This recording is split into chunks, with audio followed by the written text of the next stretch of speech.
Right. Hello, hello. It's got a worrying low turnout at the moment at no viewers, so we'll see what happens.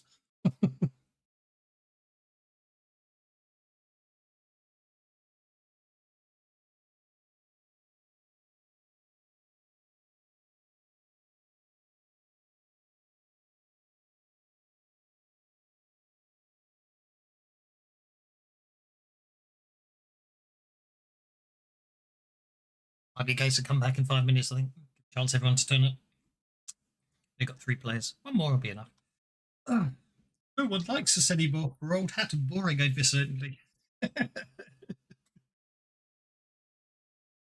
We're obviously old hat and boring. No one wants to play anymore. Sorry to hear everyone's was glad to hear everyone's okay this week, but yes, it's all been interesting times last time, and glad you're feeling better, and glad that the 3 of you have made it thus far. And I know that Argan's on his way, but I don't know where's the rest of them are.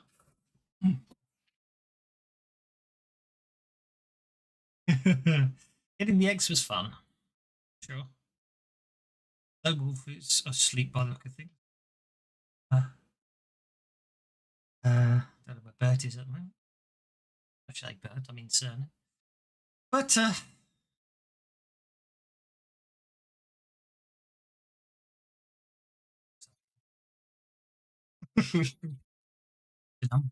but anyway, I'm sure we'll have to delay, and I'll have to make up something. Oh, now we've got neighbour issues as well. It's going to be one of those sessions like now. But yes, indeed. Let's say something. I'm not over you.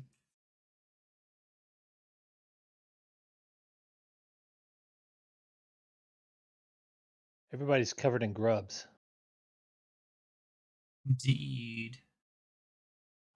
Worthington on the tracker. Yeah. And you've been there all along. There you go. You've been there all the time. See, Cernan is on hold for the moment because they're not.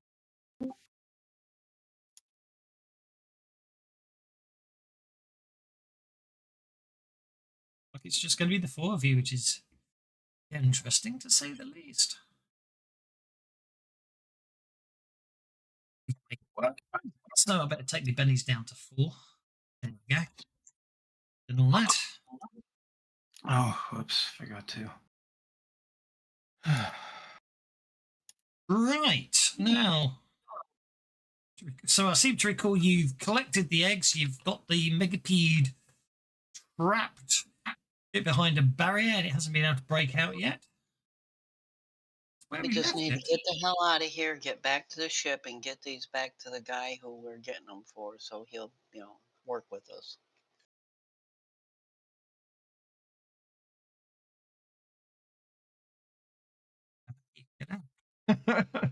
That's no big deal, right? Oh, wow. Something happened to my character sheet in the update. Oh, no, the plan's still there. Okay, good.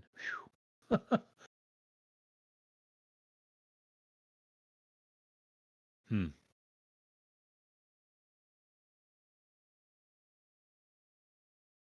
Indeed.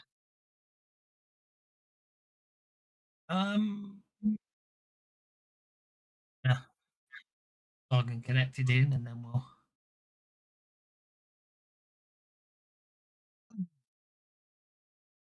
I know the easiest way out. I think it's your only way out, actually.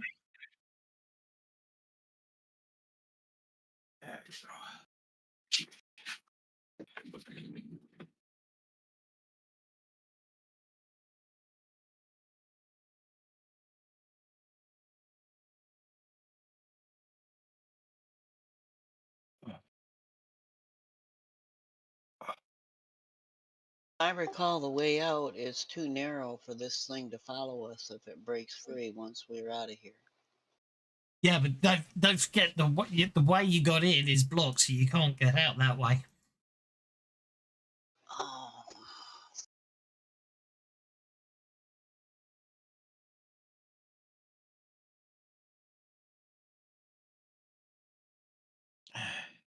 Well, it just needs dugout.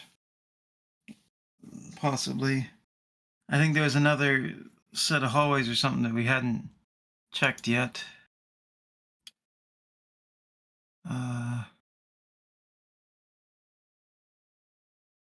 Okay.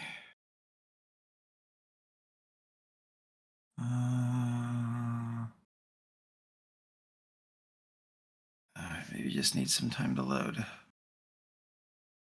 That's okay. Well, I got stuff on the map, but it's black and a lot of Yeah. Yeah, excess. if you got the bright red part, that's where we are. The rest of it is out of our line of sight. So Think No, it I was just got two things with the question marks X's. The megapede and something. okay. Well, it's still loading. probably still loading for you. Yeah.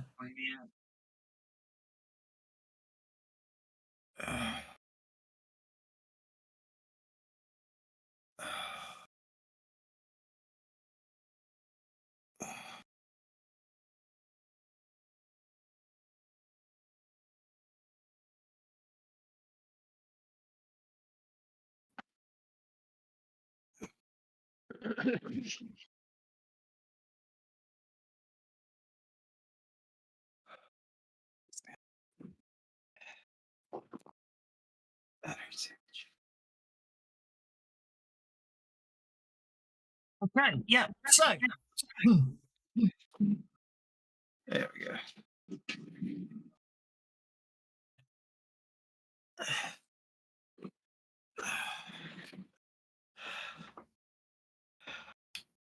You're looking at you got four, or you've got the four required megapede X, haven't you? So all you got to do is It was 6, and we got 6.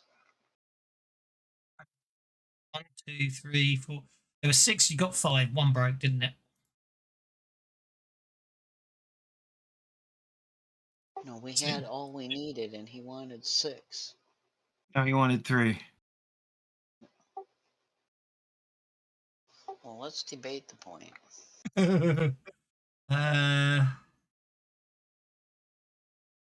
3 days from here, an asteroid. 4 megapede. He wanted 4 megapede eggs, and you've got 5 at the moment.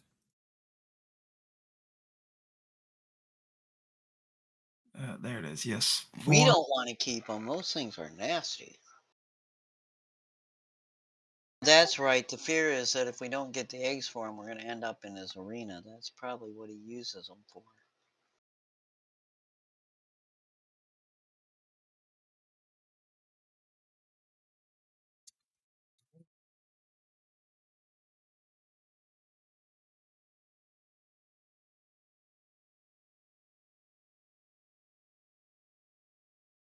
Yes.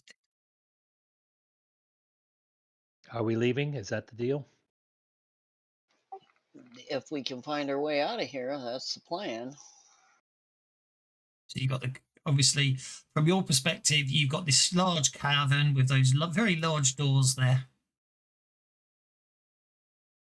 Yeah, but we also got the megapede down there, right? You have. It is still up and running. In fact, I think it's time.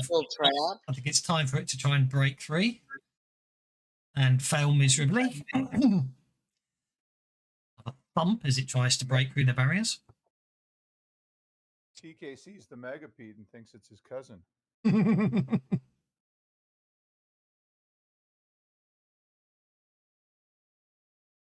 So where was the control panel? You can see the controls that turn on the lights. You can also see a set of controls that turn on the cargo bay doors. Okay. I'll open the cargo bay doors, Hal.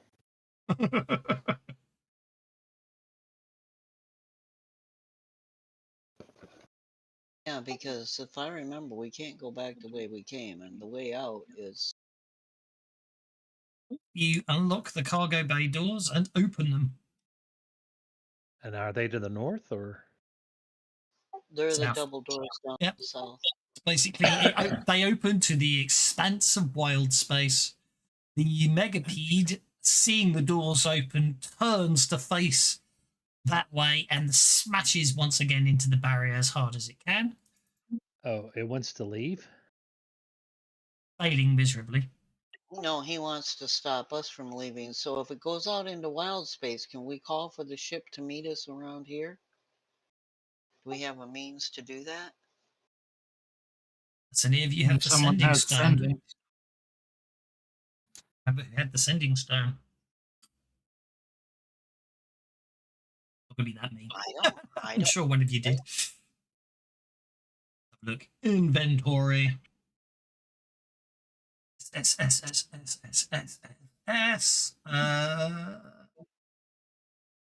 Cernan. He's not here. No, but he technically is, isn't he? Yep. Yeah, and he would, because he's our, voted captain, he would call for the ship to meet us around this way. Get down there waiting on the ship.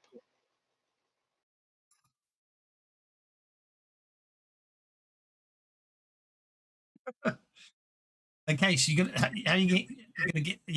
get the eggs out, obviously. Yep. It's for the big strong guys to do. Yeah, I should be carrying one. Well, the eggs are the eggs are the little yellow things with little. Well, the See eggs are those things little with. things, those containers we're standing that Glixup Club is Mhm. by? They're inside. We had to put in those containers. I'll so grab they- one of the ones that Glixup Club is carrying as I go by. You gotta grab the whole container. Then they're huge. So obviously Tris don't have one. I could probably carry two if you want. Well, if we get the ship around here, I can probably teleport them out to the ship, if it gets close enough. But, I roll good enough. But All right, we're just waiting on the ship.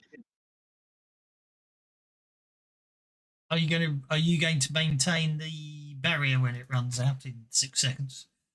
Who's that? Yes. Sargon. Okay. It's desperately smashing into the barrier, much more frenzied now than it was before. Okay, the ship pulls up alongside and sort of raises out a gangplank into the landing bay area. and Trista's across. Off we go. Now we can't move Sargon. We can't move past the doors. But Excuse me, we can't move Glixagleb. Map Hey, you don't have to worry about it. And Okay, Chichiklik, do you want to get that last grub there?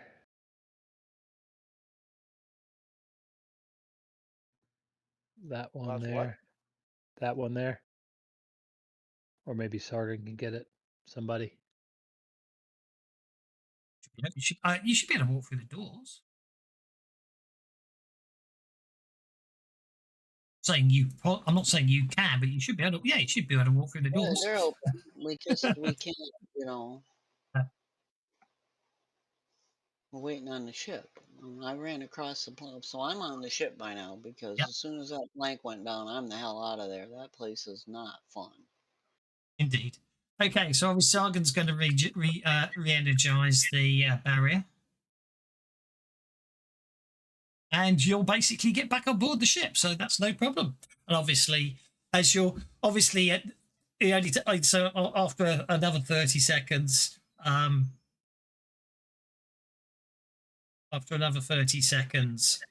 barrier, you're out of range to be able to keep the barrier going, but that's fine. And what you do see is the megapede rushes out. As you're pulling away, you see the megapede rushing out of the cargo bay's doors, where it starts tumbling into the gravity plane, curls itself up into a large ball, and slowly drifts away from the asteroid. Can we shoot it? You want to, but it's just obviously basically escaping. It's obviously escaping in its own right, and it's just going to float through vacuum of space apparently is caught up in a ball. Well, I just was thinking that, you know, who wants to run into You a got a harpoon? freaking megapede?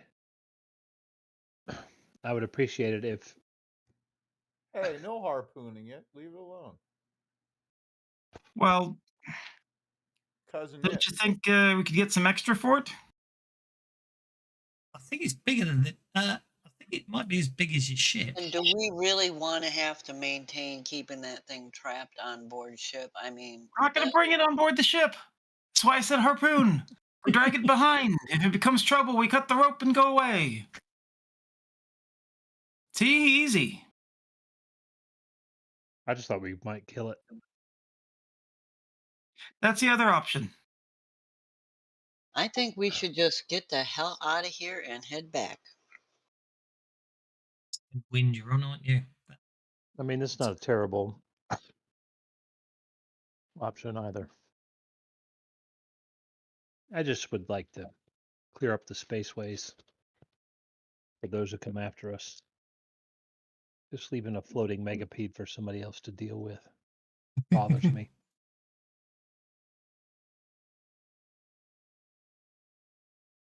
And it's a hazardous thing. It's going to probably end up somewhere causing more problems. So either you ought to take it somewhere where it can be handled or you kill it off.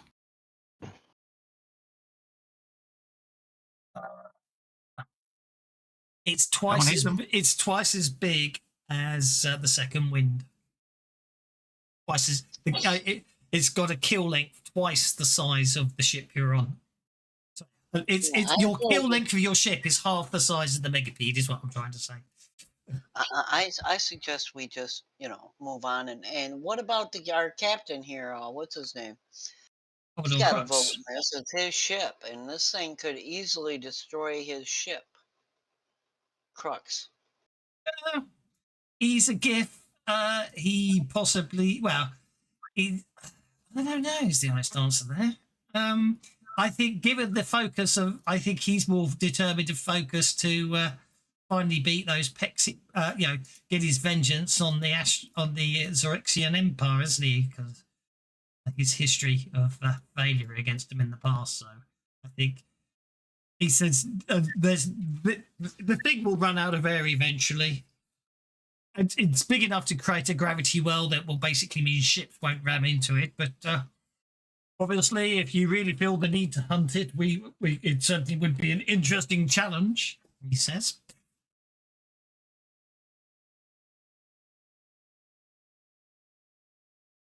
And you Well, got if the you- ship cannon, right? Or something. You've got a blister, I believe. You're on the second wind, aren't you? So the second wind has a blister. And ballista ought to be a heavy weapon. So It is a heavy weapon.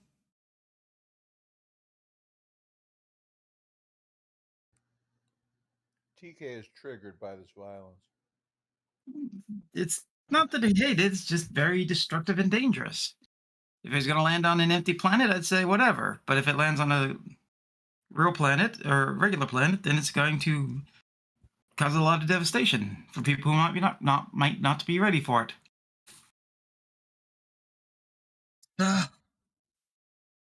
So, Anyways, whatever. Let me know what you decide to do. I'm going fishing. And I wander off to a spot and get my rod out.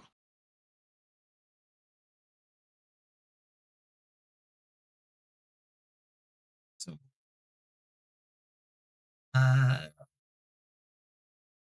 pickle second. You flying away from the asteroid. Scale's wrong there.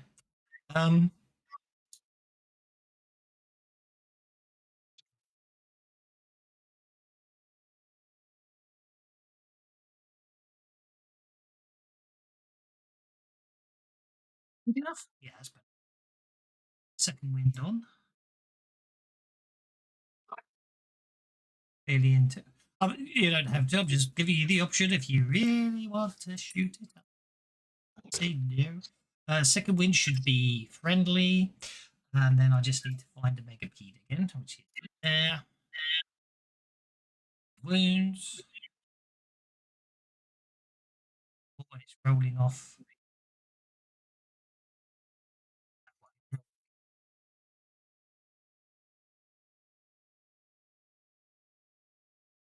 Good lord, that thing is big. Exactly. So, Well, we can outrun it right now. It's just drifting. it is drifting, yeah. I'm just thought I'd sort of give you an idea of scales. It's up to you what you want to do.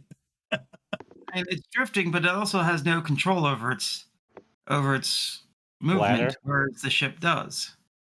I'm listening this morning. They want me to play. I haven't decided one with the other yet. Like the octopus from Watchmen, they're going to drop from the sky. He's going to drop from the sky somewhere.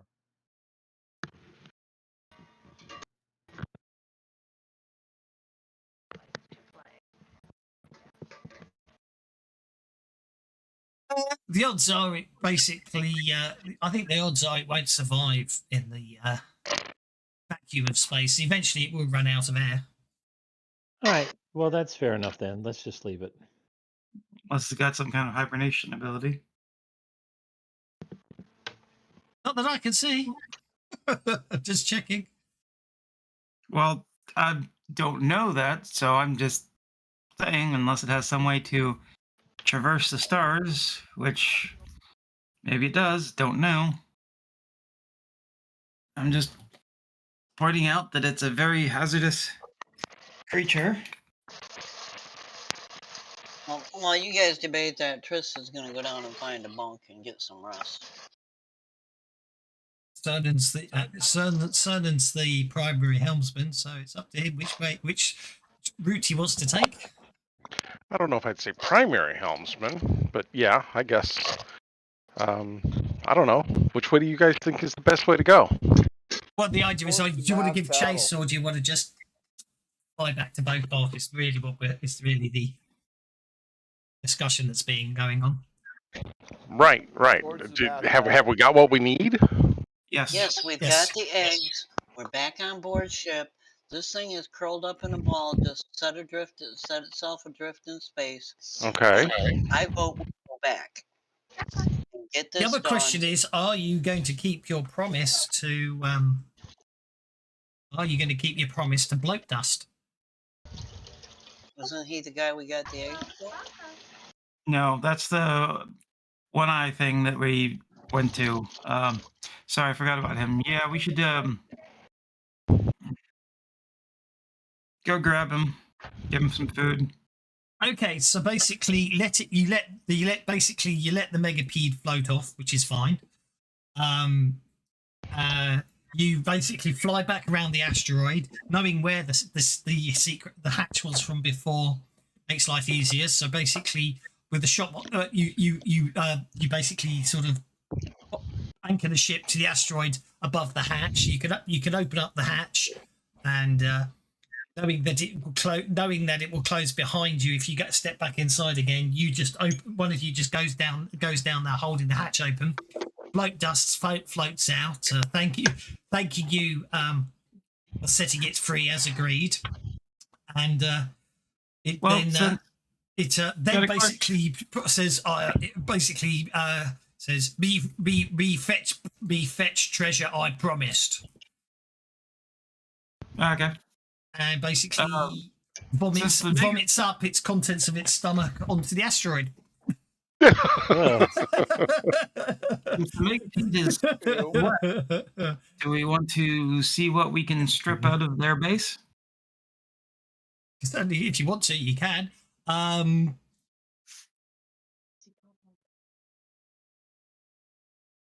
Basically, it vomits up another of those tentacular grapples.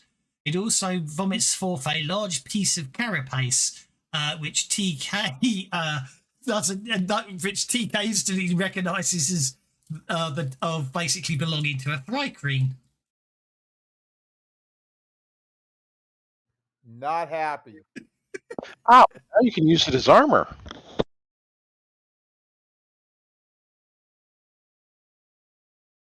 yeah, Thrycreen armor.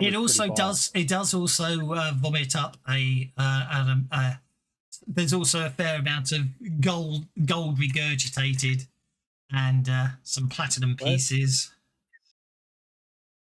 Let's see how many.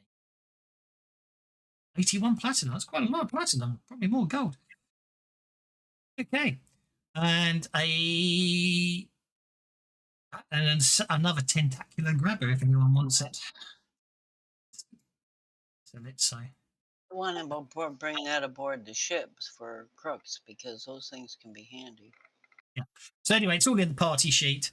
And with that, he looking slightly embarrassed at TK as he sort of looks down at the Thrycreen carapace and looks at TK, and then sort of looking a little embarrassed. It floats. It sort of quietly sort of sidle for something that levitates. It still manages to pull off the ability to sidle away quietly rather well and just floats off into the vacuum of space. Okay. Yeah. Oh, gee. Okay. So there Shrug. goes- Life is life. Do like I said, do we want to see if there's any worth it? Since there's nobody left, do we want to see if there's anything worth stripping out of this pirate base, slaver base, whatever base it was? Yes. That is correct. We do want to do that. Let's delete all the tokens. Which way are you going to... Okay, well, in that case, which way are you going back into the base? Are you going to go back in through the secret hatch, or are you going to go back in through the cargo doors? Main actually? bay. I'd say Choice probably which- just take it in the main bay might be easier since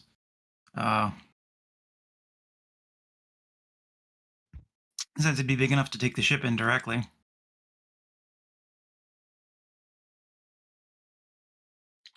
Are there any controls on the outside of the main doors? Or the bay doors? Well, the doors are still open, of course. Logically, there must be, mustn't there? If there is, actually. Have a look. You got the eggs. You got the control panel. Probably not, probably because the base is meant to be populated at all times. But you know, the secret entrance is the way in. But the doors are open still. Okay. And I thought they said something about controlling the ship chairs for controlling spelljamming helms. I thought you said something about those, and I know don't think we explored everything just to see. I mean, secret bases might be useful to have. Well, yeah, easiest thing to do is if I just take you and pop you back in there. We share the map, just Sargon. So obviously, going up here and clambering up the ladder will take you back this room here. And obviously that's the room where there's 3 piles of wrecked furniture on individual platforms. The walls are covered with defaced and damaged murals. A passage on the southern wall leads into a faintly glowing chamber. This is where you came in, isn't it? Through the triangular. Yeah. There. Yeah. So those doors and hallways, or is that just a dead-end room? I think they're meant to be lights. Those things. Oh no, they're the murals, aren't they? That's it. That's it. Oh, I thought there was more stuff north of this room. No, he's not here. There isn't. There is not. He's not here to actually say it. But Par's obviously spends a lot of time examining that stuff before, and obviously there's been stuff clicking in his clockwork brain, and he reckons if you take all those. If you take all that furniture rubble back on board the ship, he can probably use it to reconstruct a functional Spelljammer helm. He's determined that they're dismantled Spelljammer helms. Okay. They're valuable, so sure, why not? Let's. I'm gonna, and obviously let me unlock and open that. Although you can't actually get through that way, to save you having to go through the, you know what I mean, down the pipeway, so you can literally walk through the rubble, even though it's technically still blocking it, and you actually have to crawl back all the way down the, you know what I mean? So you can literally just wander in there like that, is what I'm saying. But I don't think there was anything in here of importance. That was just where you met bloat dust, and it's just debris all over the floors because he's pretty much eaten and he's eaten it up, pretty much and dismantled everything in this room because he was hungry. So the only real treasure left behind is the remains of the spelljamming helms. You can load on board the ship and let Pla tidy up. Wouldn't hurt to have a spare. So sure. Okay, no problem at all. That's I pretty must much- have misunderstood. I thought there was rooms and stuff that we hadn't found yet. No. You pretty much had explored it. Sure. Unshare that and take you off the map. There we go. Okie dokie. Right, where were we? Conclusions. So, full success. You're able to return to Vocaf with 4 or more megapede eggs. You've got 5 in total. That's good. Doom space. Images. Yeah, you are in Doom space still, aren't you? Need a Doom space system. Go. Map of Doom space. I don't remember which this was. Exactly which asteroid this one was around. I know it was one of the other 9 moons because you're still in Doom space, so it's only a day or so's journey back to Volkov. There. And basically you're able to come back through the moon and come back towards the base and that now. Really pretty maps and not enough time to work with. Half space. Just to remind you, that's what it looks like from external. Peace. So it's, floating above the luminous green clouds of the moon Volkov is a structure made of grey and black stone with large crystal formations jutting from the underside. Docks radiate outward from a building that is capped by a crystal dome. Several ships are moored here, including a galleon and 4 others that are shaped like a wasp, a scorpion, a lamprey, and a bird, respectively. They're all showing up on the map. Also higher up, you notice on a separate landing area. So attached to the main building is a tower that is its own private dock near the top. At the end of this dock is a ship shaped like a damselfly, its metal hull pointed bright blue.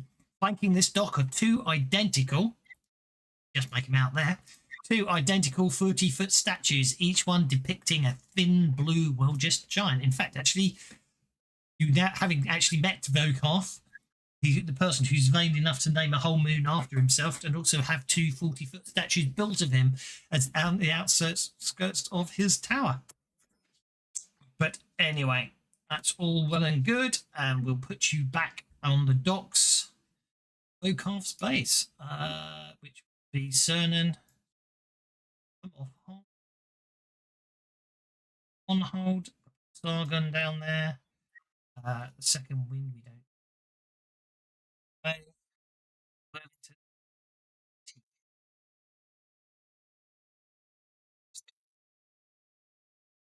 Oh, Buzz, aren't I? Buzz.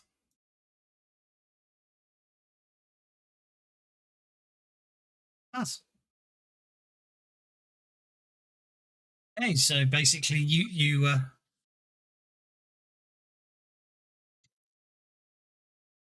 not that we're being pedantic, but the wrong bay, because it looks like the ship's docked there, so I'll put you on the right bay. There you go.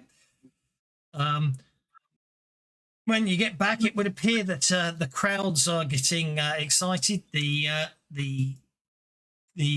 gates to the arena appear to have been opened. One's piling inside the arena around the. Boy, he's cutting that super close, isn't he? everyone's piling inside. Just Yeah, went filling up ahead with this the area. show, whether or not we showed up with the megapedes. Well, you've only got megapede eggs. They definitely probably won't be in show today. The megapede eggs won't be usable in today's show. That's for sure. Oh, okay.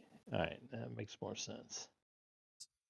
Whether or not it means you're going to be in today's show is another question, of course.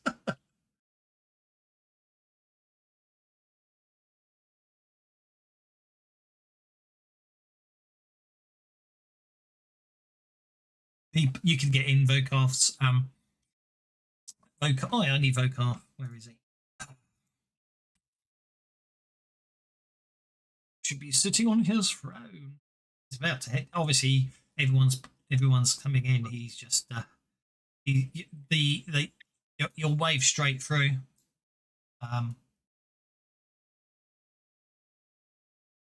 And you'll basically wave straight through. So. Tip of the hat, special delivery. Got some good news and some bad news. Feel free to relay the news to him as you see fit. Well, look at him. It's like waiting to see what he wants. He just stares at you and say, proceed. So, good news is we got you an extra egg. Excellent, he says. Bad news is you're going to find a new source. You're going to need to find a new source of eggs.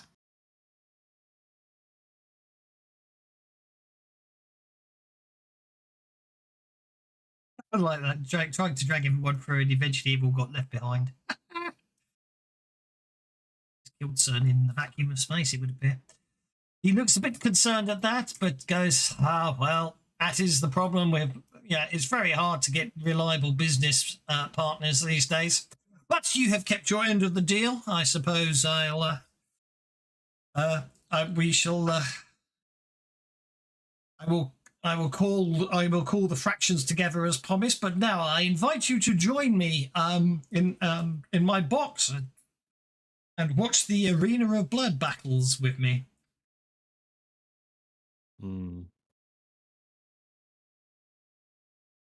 I just shrug. It's like, okay.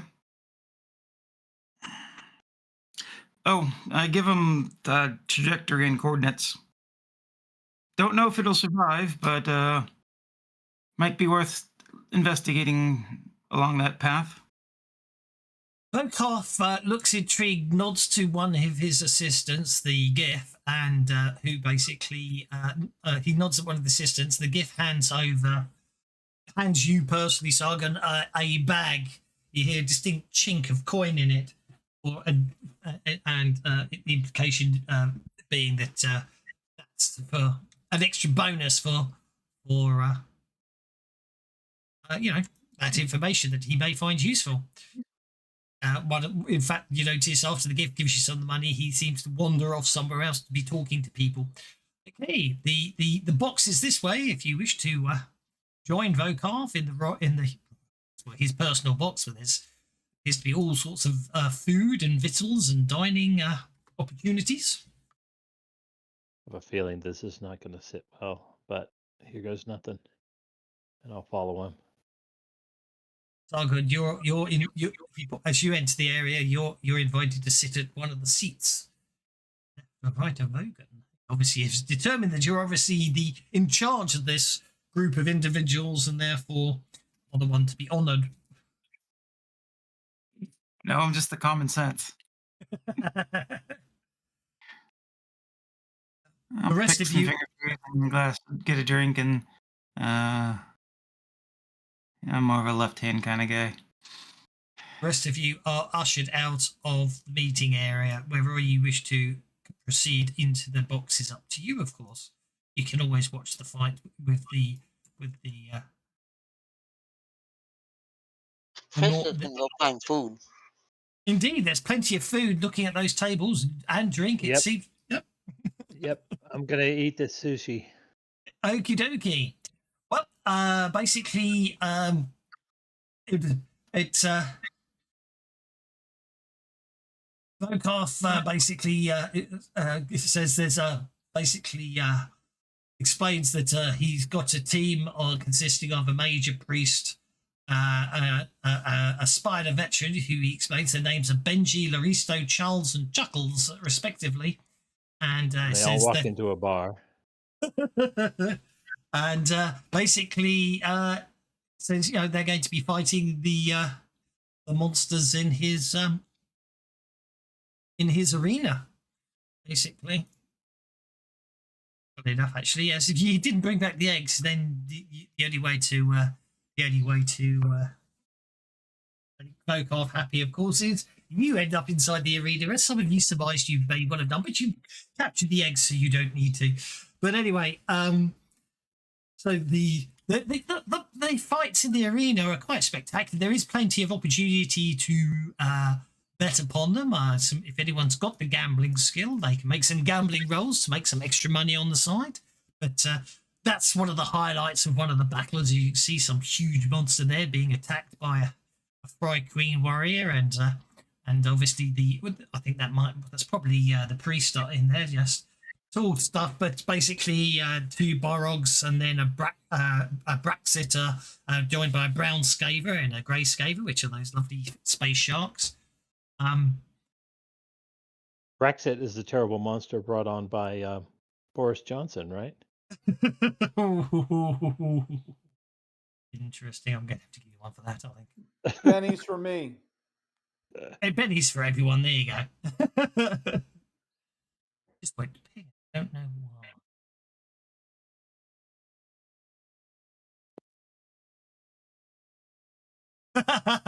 why. No, they just took all the Dark Star. They just literally took all the Dark Sun monsters and put them into.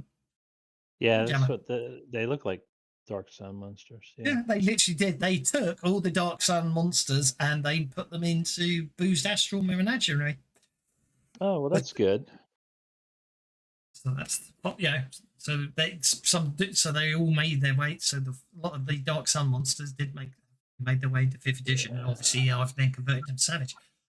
Okay, obviously the crowd are enjoying this and whipping up, and there's frenzy. And Volkov stands up at one point and waits until the crowd dies down, and obviously the defeated monsters carried out, and there's three of the team are still standing.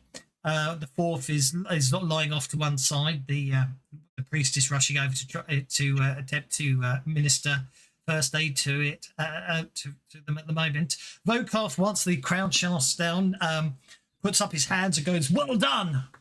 He looks down at the party of. It looks like 3. It looks like the other one's alive, but he seems to be out of the fight. He looks down at them and goes, "Now prepare yourselves for the terror of doom space." Everyone looks with bated breath, and out of nowhere, a 3-foot-long, wide-eyed space guppy appears in the middle of the arena, wagging its tail in a friendly manner. There seems to be a collective air of confusion from all around. Bokar basically seems stunned himself for a few seconds, and then says, "Forgive me, let's try this again." And the guppy disappears, and then basically a 100-foot-long megapede appears in the arena. The guppy then reappears and probably gets swallowed by the megapede. Right, meanwhile, the crowd starts shouting, "Gorma, Gorma, Gorma," and the fight begins. It ends with the megapede winning and everyone being happy. And apart from obviously the party that were in the arena, how they feel, you're not too sure, but you don't think they were too happy ending up being swallowed whole by the megapede. I'll toss him some. Sorry. I'll toss him some gold for a job well done. But basically, as the match ends, and as people are preparing to spread out, a portion above the dome arena shatters, startling spectators and causing shards of crystal to fall like rain. A serpentine dragon with scintillating scales and nebulous wings sweeps down through the hole. Mounted on its back is an armored figure whose face is hidden behind a visor. The figure calls out, "I am Prince Zelev of the Xerixian Empire. I have come for my sister. Zidali, surrender to me now, you rats, or be annihilated." Oh, no. No, no, no, no, no. We're not handing her over. You guys need to back off. Well, well, on that cliffhanger note, I think I'm going to do this because you've done a lot and hadn't had any rewards cliffhanger. for a while. I also need to. I realised I forgot to add it to the combat track. Add it to the combat track. There we go. We'll close that one off. We shall close that one off. She is not hostile to the party. She'll be sitting in the other seat, obviously.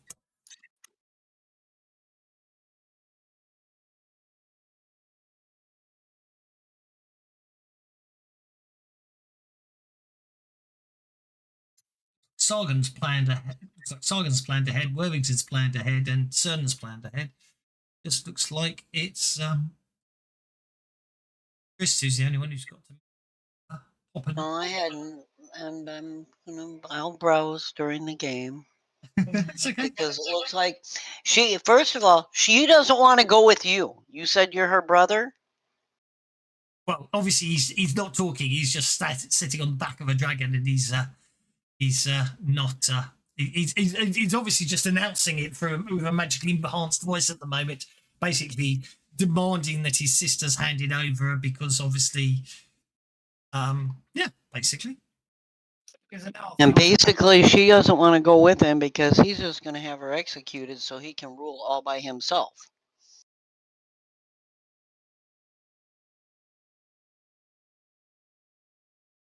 Things. It's what's up to you. What you want to do here, really? Put a bolt through his head.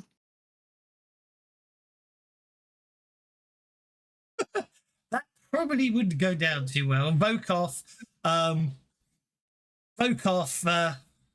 already looks at you and looks at you, and then realizes who the female elf in the pot that's with you is, and then goes, "You brought the Xeraxian fleet to my doorstep. Under no circumstances are you to perform hostile actions. We wouldn't survive any of this. It's everything right now. All we can do is placate them. Otherwise, all your plans for assistance will go out the window." Yeah, you're probably right. I doubt he's brave enough to come here by himself. We have no choice but to comply with his demands. And then after we can then after that we can work out a plan. He then turns and looks at the princess and quietly and politely suggests that she surrenders to her brother without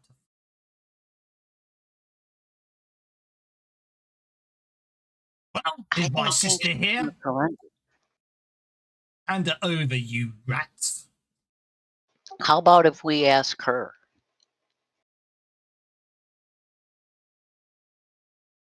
And I disappear back to the ship because I'm going to go talk to her. Or her brother's here for her. She's right there. Well, what do you want to do then? It should be pointed out that the prince is basically sitting on top of the dragon and looking around, and in theory, you should be able to see her. Zadili, our father is dead. When I become emperor, I want my sister present at my coronation. And I look at her and I go, "And what about you?" That's really sweet. Out of character, real quick. Yep. Didn't she suggest that he killed his father? Oh yeah, she's not at all surprised. She actually implied that she's convinced that he's going to have her killed because he wants to rule alone. She's the rightful heir. And with her in the way, he can't rule by himself. pretty much exactly what she was about to say, but I've got it. I made a mistake when I was typing this bit in, and I'm just trying to. And I'll whisper to her, "We'll defend you, but you can't betray us." She whispers back to you, "Not everyone in the Xerixian Empire supports Zelef's claim to the throne. He needs me to legitimize it to prevent any unrest that might otherwise occur. No matter, I see I have no choice but to return home with my brother." You have a choice, because we're not just going to hand you over because you're our ace in the hole, honey. She looks back at you, Triss. She smiles sweetly at you, and then basically looks at you, Saga, and says, and basically takes a ring off her finger and hands it to you, going, "You need this ring to save your world."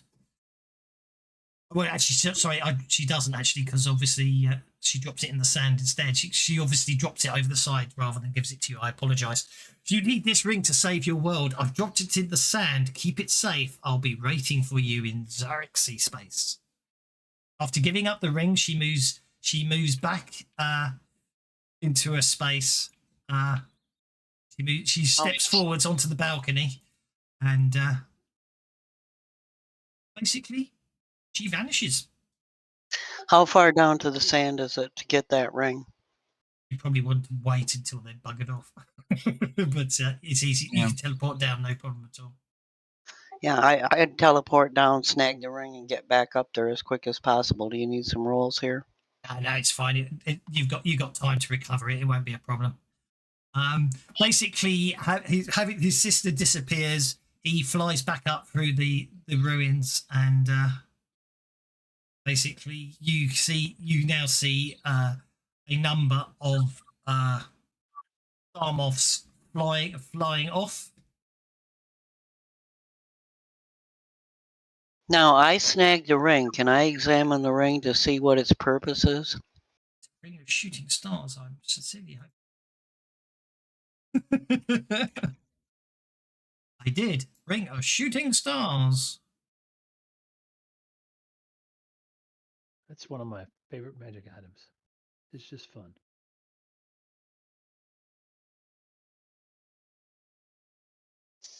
How come it's not in the party sheet, or did you give it to me?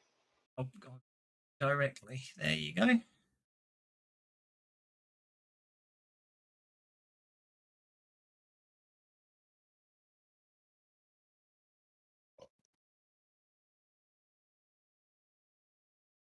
Can we get somebody to fix the tentacular grapple? You've got you got the damaged one. Pla probably could. No, it's basically yeah, Pla probably could.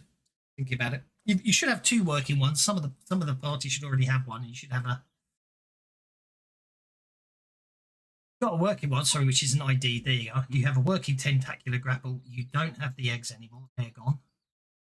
You don't need the business card. So basically, in the party pool at the moment, there's a damaged tentacular grapple and a non-damaged tentacular grapple. Oh, the other thing was a tentacular grapple. We just didn't know what it was. Yes, I didn't realise I hadn't. It wasn't ID'd. I do apologise. I'm going to give that one to. Pla. Oops. I'm going to put one back in. I'm going to give the damaged one to Pla because he can fix it. Okay.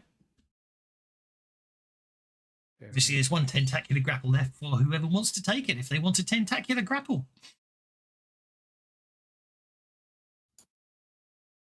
Okay. As Zelef and his fleet withdraws from Doom Space, Vukarth keeps his word and arranges a private gathering in his private sanctum, I should say. Ooh. Up to his private sanctum. Oh, aren't you lucky individuals? Well, I don't remember it actually tells you how to get up there, but that's fine. I'll move you up there myself. That's not a problem.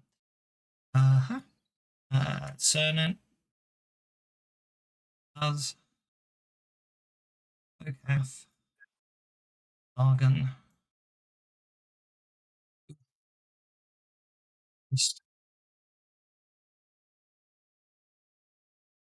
Move upstairs. interesting. Club view. So you're upstairs in the private sanctum. It's a floor above the meeting area.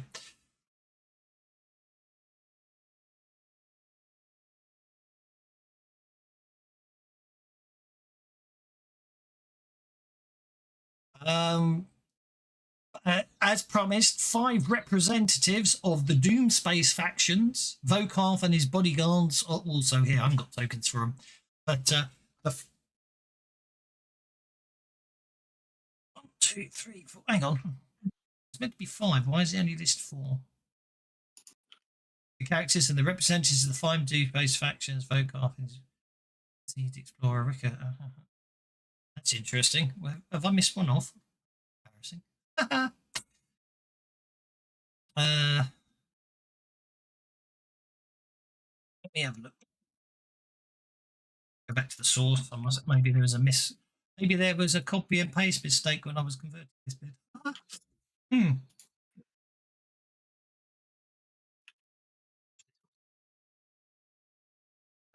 This would be 1, 2, 3, 4. Yes, there is.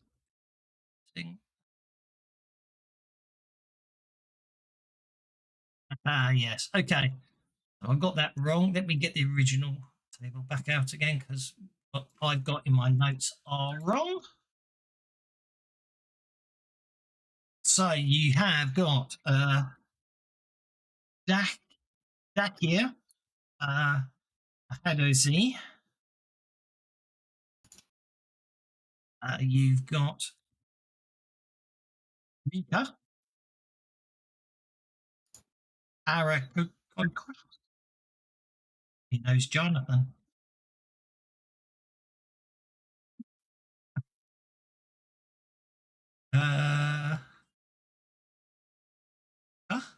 You try Queen.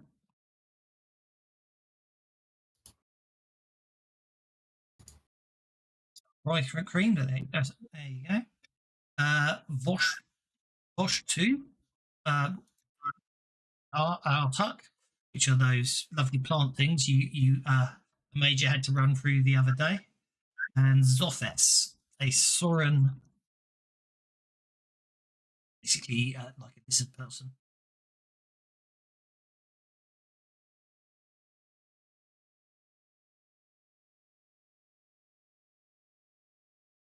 These up, don't I? And we should be fine. Let's explore.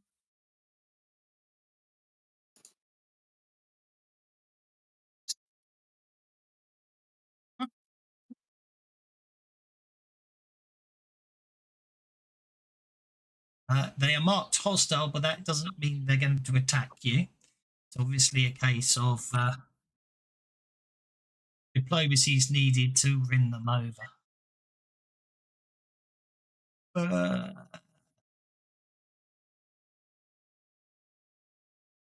Yeah, diplomacy is not Tristan's strong point. Show up as hostile on my map, will you? Yeah. 68.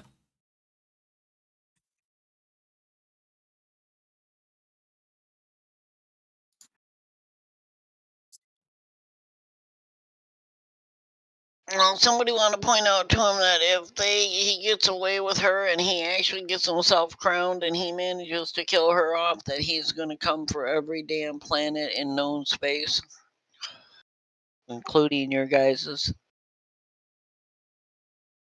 Elder.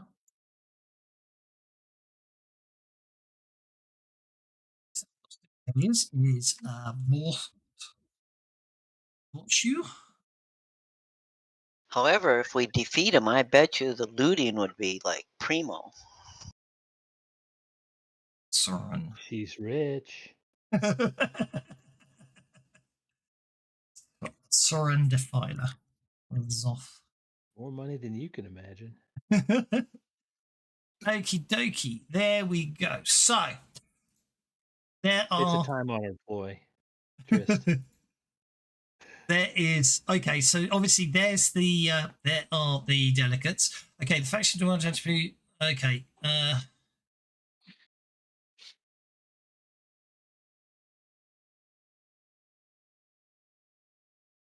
I did correct their stats after all that. Bloody hell. I thought I had. Not to worry. I've got their stats if I need them.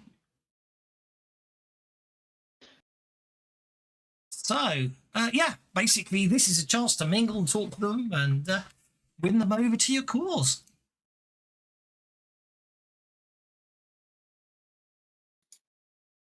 Over to you guys. Who wants to give the initial spiel? Oh, it's just simply the right thing to do, is it not? And he looks around as if everybody will nod in unison, in agreement. Doesn't mean it's going to. Their motivations are going to be different than ours or yours.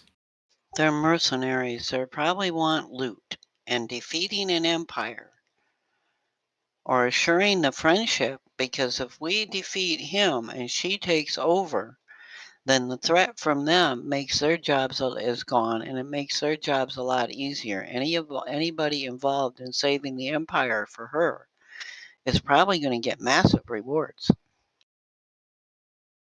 You're going to remove the wrong ones and put in the ones that actually have got the information.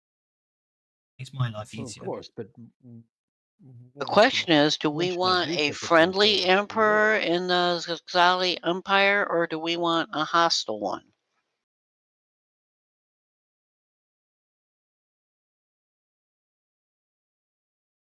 All good arguments. You can see some are nodding, some are shaking their heads, because obviously I think the view is from some of them is it's nothing to do with them.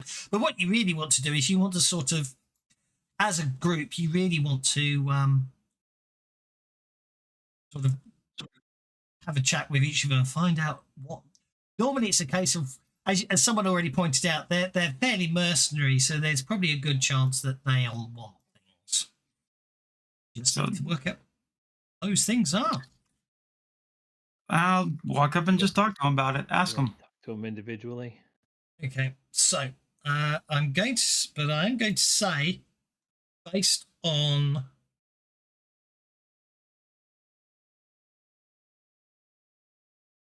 It's like that episode of DS9 where they're trying to get the baseball card. And Nog basically says to Jake, do you not understand how people work? You got to find out what they want. Indeed.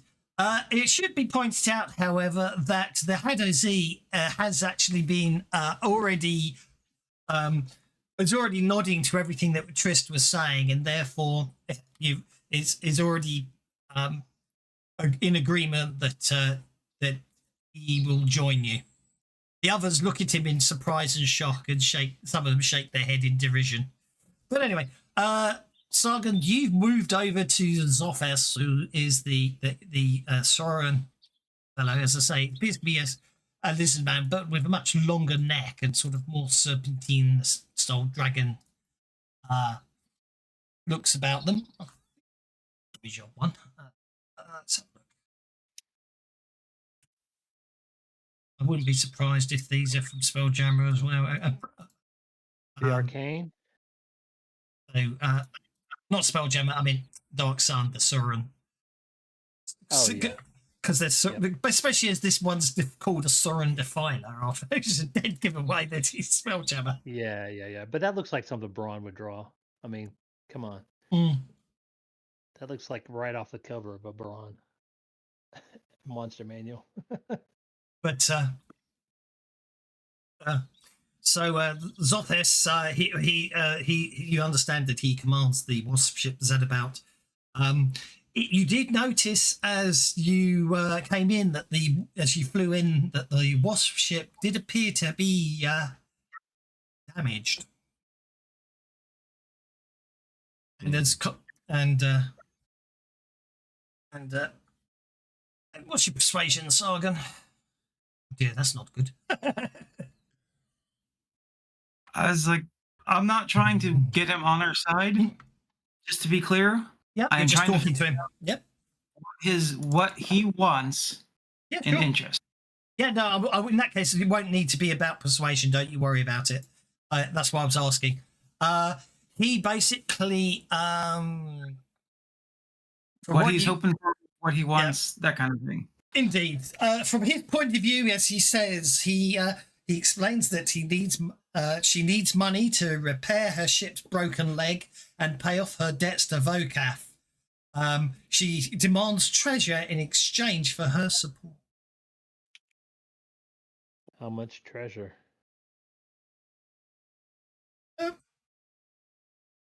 She from reading between the lines, you get the impression at least 500 gold in coins, gems, or art objects, or she'll settle for a magic item. Okay.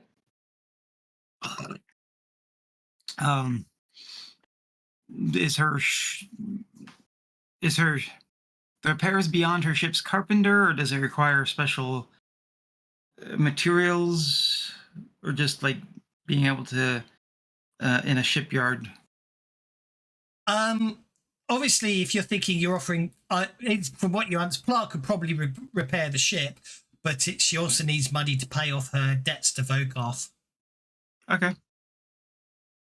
So if you're, what about a not fully assembled spelljamming helm? That's don't show all. Don't mention what we have as resources yet, because I just kind of like, just a minute, everybody. I'd yank everybody into a room out onto the balcony. yeah, I mean, there is a door there. You can head out. Want to head outside? The place is not locked. You can move around freely. That is the whole platform area, so you can move out. Yeah. So we can have a private moment to discuss this, since things are not going the way they were expecting. I just want to get. We need a moment to figure things out.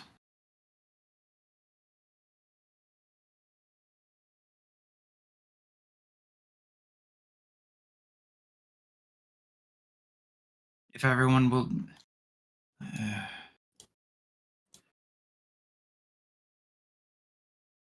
It might turn it off. Put it in on this map. It's relit, so disable lighting, which may probably make everything look a lot easier. Probably, hopefully, improve performance. But yeah, I don't try and get everyone to follow me outside just for real quick. Anyone else heading out? Sure, why not?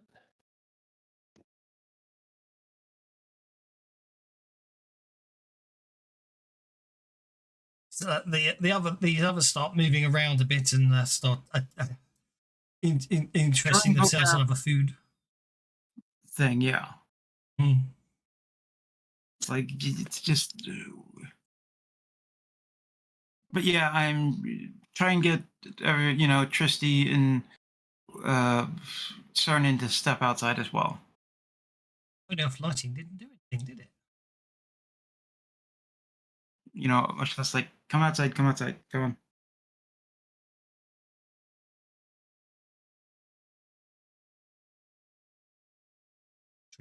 Are they coming outside, or are they ignoring us? Or are they always?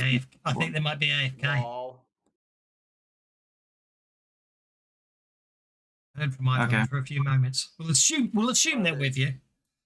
Move them outside. Okay. All right, so you're looking at what you guys keep busting my ass over, contract negotiations. Okay?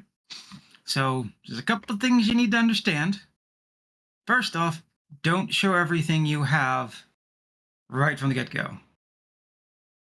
Do not let them know do your best not to let them know what you have resources, so you have space to negotiate with.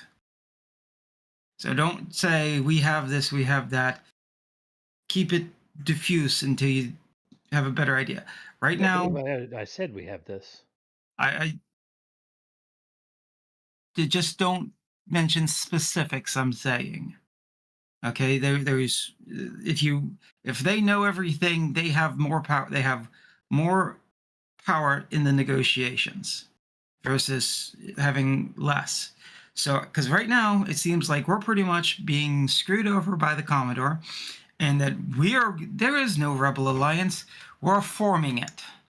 We're the ones that are going to end up be in charge. Because if the Commodore, in all fairness to the Commodore, he sent his best man in, and his best man failed to make an agreement with the Artox, let alone anything else. So I'm not disagreeing with what you're saying. The Commodore may have overplayed how much success they've had. Yeah. he lied badly and got caught for it, and that is where the sin is he got caught. So we are to treat them like the Commodore treated us? No, I'm not saying to lie. Lying is bad. Lying in negotiations like this is really bad. But what I am saying is don't let them know the specifics. Don't let them know this is exactly how much we have or don't have. Okay, I'm not saying, we're just in the very beginning of our negotiations, okay? So right now we're going to be getting a feel out for what they know, what we know, what they have as resources, what we have as resources, what they want, what you guys want, all of that, okay? I'm not saying to lie, I'm just saying do not give out hard facts yet. Because what happens if you say yes to this person, and then, oh, that person wants that too, but see what I'm saying? So first off, we just need to get a feel for what they want, what they're looking for. All right, so like we know, I found out from talking to Zothes that she needs repairs done to her ship, his ship, whatever, and needs to get out of debt with Volkov. So we know that's what we know what she's looking for. She's not going to be, so, we can work around that. I mean, the honest fact of the matter is we could probably just buy her outright right now as is.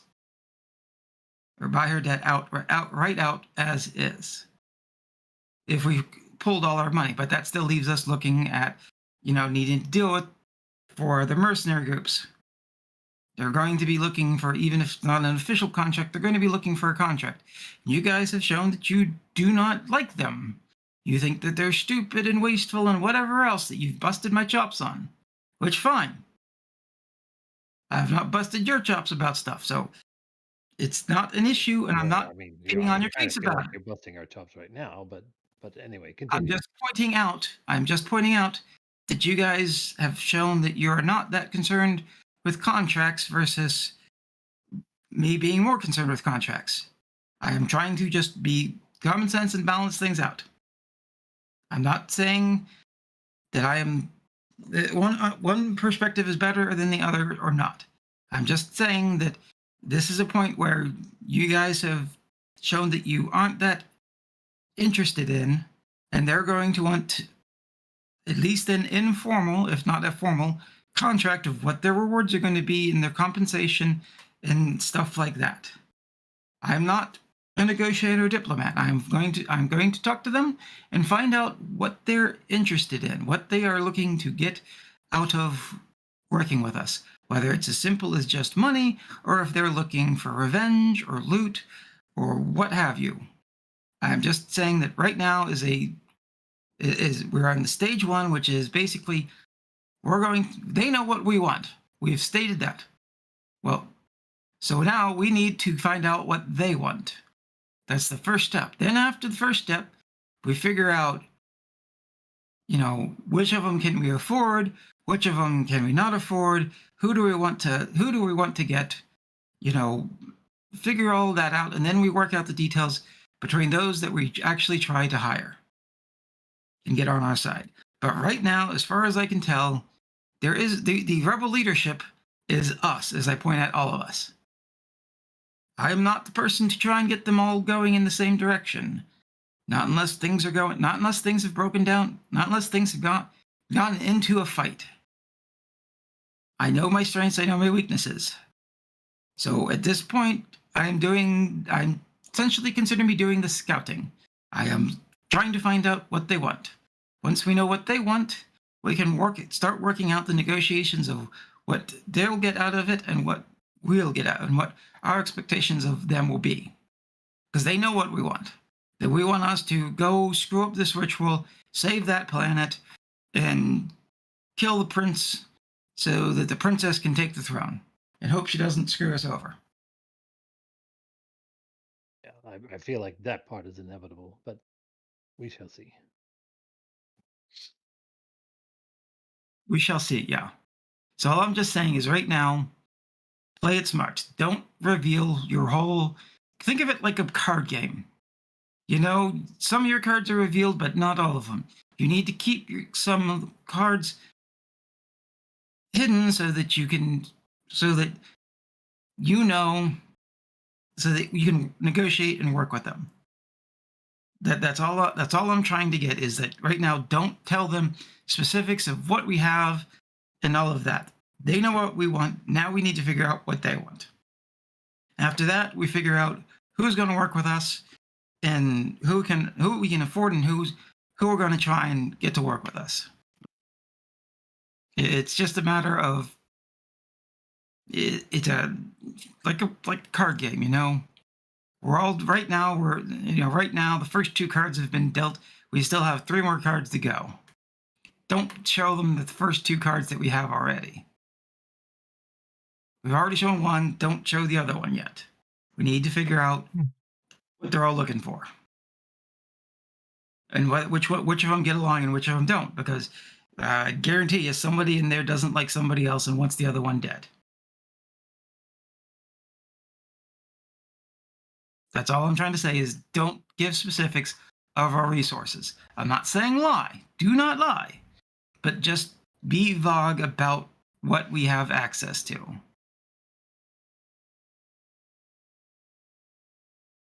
All right. Just don't, because if you promise more than we have, then they're going to get pissed, like I was pissed.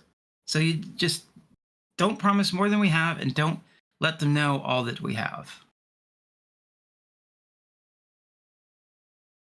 Anyways, like I said, Zothas, she's in debt and her ship needs repaired. So she's a pretty simple he, whichever it is, has a pretty simple,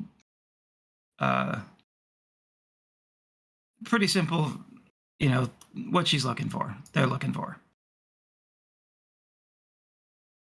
And I'll go in. I'll grab a wine, and head to the next person in line. Next person in line is Voshtul. Well, wait. I guess I should say this. But anyone else have anything else to say or suggest?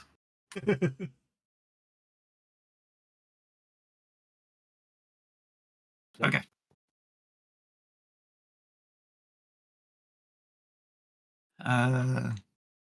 Okay, so Arctic, I have no idea what they are. Voshtul. That's what Voshtul is. He's a plant. He's a plant-like. Yeah. Ooh. Good evening. So, what are you looking for?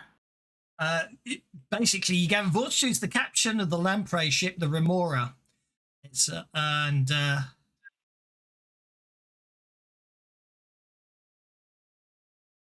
yeah, fair enough.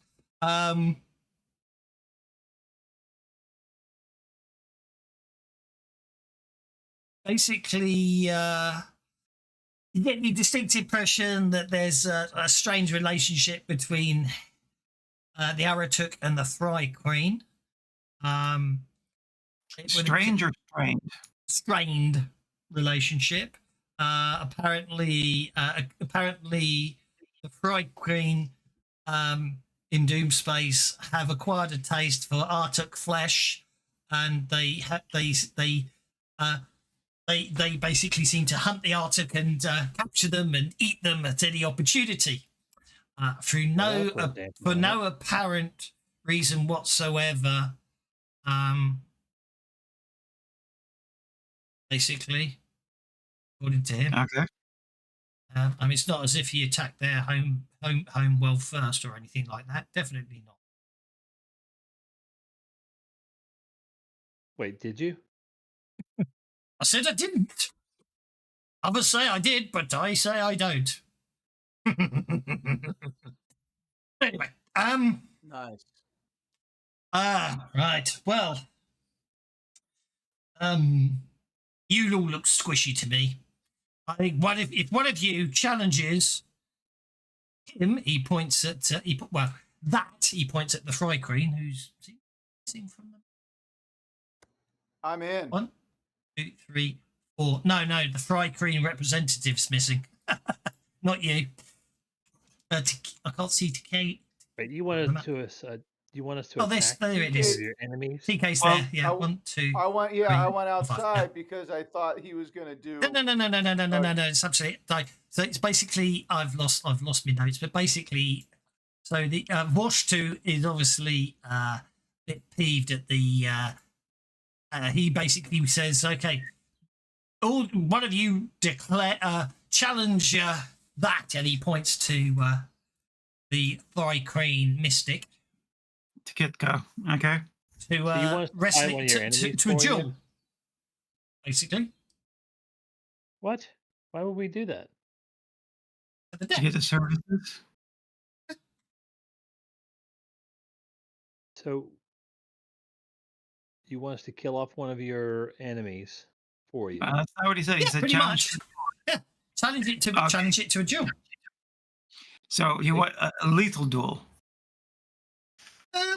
Preferably, yeah. Okay. I don't care who wins. I just want. If he wins, then he's obviously a worthy opponent. But your friends will. The fact that I will still trust the loot. Well, basically, if you defeat him, then I know you are worthy allies to fight alongside. And if you lose, you still have honor, and therefore I will respect the sacrifice of one of your colleagues and pledge allegiance. Of course, obviously, you might not feel inclined to threaten another one, so we'll see what happens there. Have notice checks. What happens if we challenge you to a duel? Would that not demonstrate our honor? Oh, actually, Okay. I like that. You don't worry about the reroll, Sargon. TK just said something that actually That wasn't piques TK, the. that was Worthington. Sorry, Swervington. I apologise. I should know the difference by now. I apologise. Worthington. I'm talking. That's Yeah. me.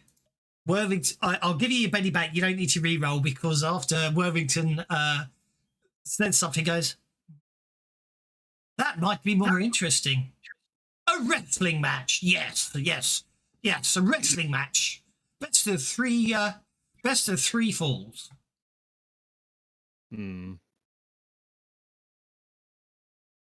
Might be up for that. Let's talk about it amongst ourselves and see what we can arrive at.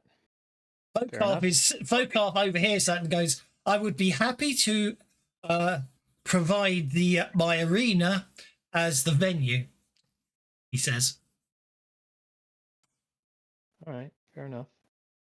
I'm trying to do this a little somewhat discreetly, not just broadcasting. No, I everything. understood, but what Worthington said there is, there was two options. The first one is obviously declare the thingy, and the second one is actually do exactly what Worthington did and said, I don't really want to do that. What about if we challenge you? And of course, being the warmongering type that he is, that he finds that amusing. So that's absolutely fine. He'll happily fight you. He'll happily fight a GIF in the arena. Wrestling match, non-lethal, best of three falls. Fair enough. Let's discuss it. I can't make unilateral decisions, but I would be up for it if it were just my decision. We're not making decisions yet. We're That's scouting. what I just told him. That's what he just Calm said. down.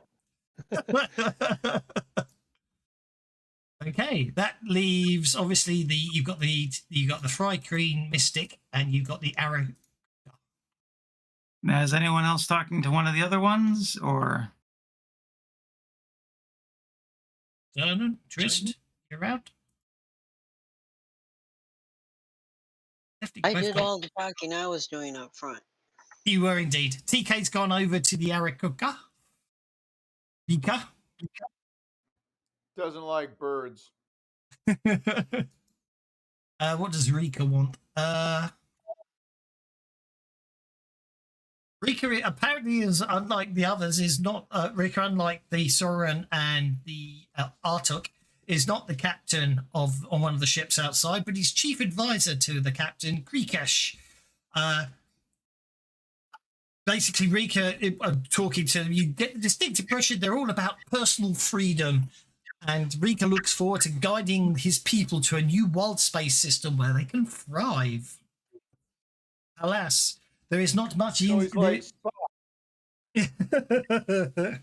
Indeed. That's it. Unfortunately, however, of all the systems they have maps to, they haven't found a system that they feel would be suitable. But they've explored, they've examined all the maps they have available to them. All right. So chief Jonathan advisor who Livingston again? Seagull. Chief advisor to the Captain Kriesh of the strike ship Skyra.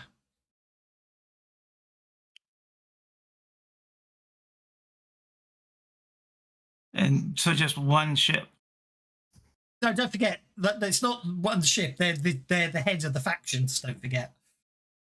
There's only the head of the faction. Only the head of the faction ships are currently docked at Vokarth Space.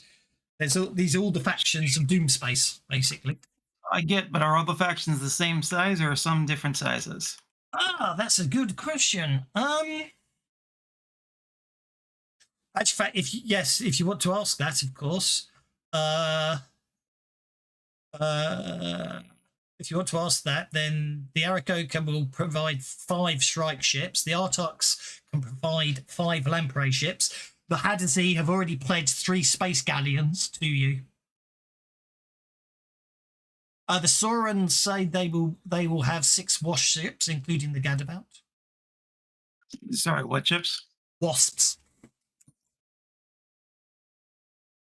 Obviously, they all got the same types. Basically, the Arakoka can bring you 5 ships. The Artuks can bring you 5 ships. The Hadazee, you've already got the 3 space galleons from the Hadazee. Obviously, the Sorens have said he has access to 6 ships. Thrycrane and one you haven't talked to yet. The Thrycrane's the only one you haven't talked to yet. Yeah. Yeah. I didn't want to talk to him immediately after talking to his. No, I understood. All right, so the Arakor are looking for a new home somewhere. They can offer 5 Shrike ships. Indeed. But unfortunately they haven't found a home, and obviously navigational charts are hard to come by. Wild space systems. All right. Ships. Doesn't come out in the fun language though. Very nice, Wigger. Wasp ships. Rigger's just pointed out in the chat that Ross ships are the bee's knees. Or what ships? Wasp ships are the bee's knees. You can have a penny for that. Don't forget, of course, back on the ship you do have Topolar, who had an extensive collection of wild space. That's a pretty good stinger. Oh, very good. Award bennies all around. Always taking it one step too far, dude.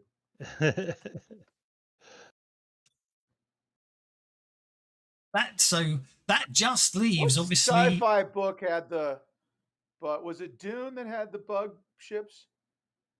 Mm-hmm. It was, wasn't it? The Dragonfly ships, yes. Or maybe Heinlein's Starship Troopers. I get them confused. Heinlein had the bugs didn't have ships. They used like asteroids, I think. Well, that might have been Ender. Right. All right. Sorry, I didn't mean to derail it. I was thinking.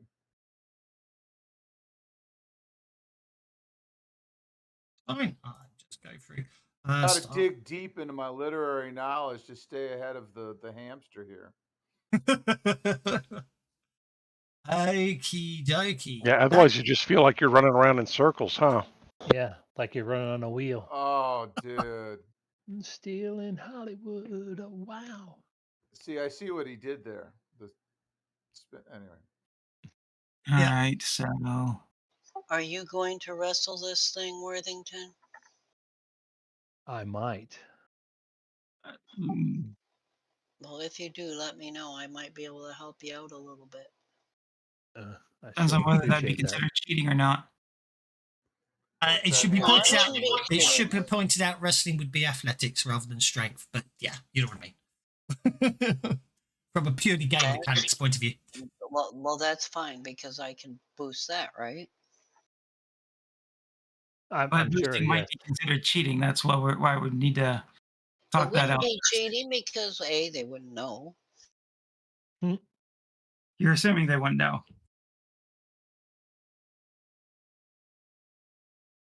Most of you aren't as subtle as much as I am.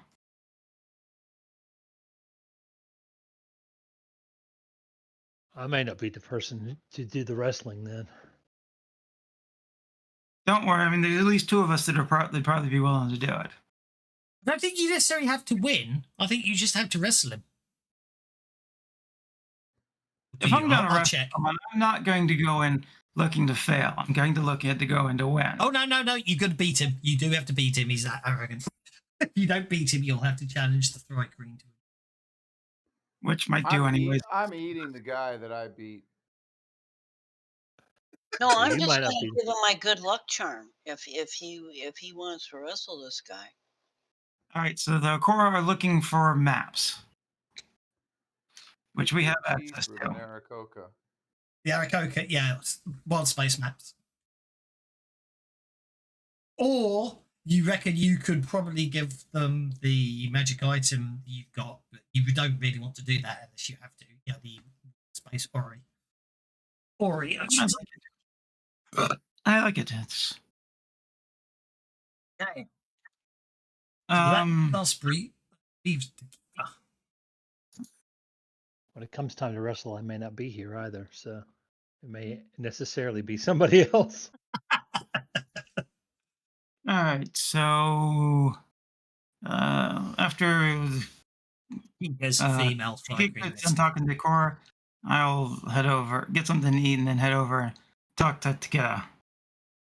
Okay, it has to be said that you've noticed that she hasn't strayed far from the food table and has been eating all through. Takika again is not the cat. Takika is again not the captain of her particular ship. She, however, is the spelljammer aboard the Scorpion ship Brusk.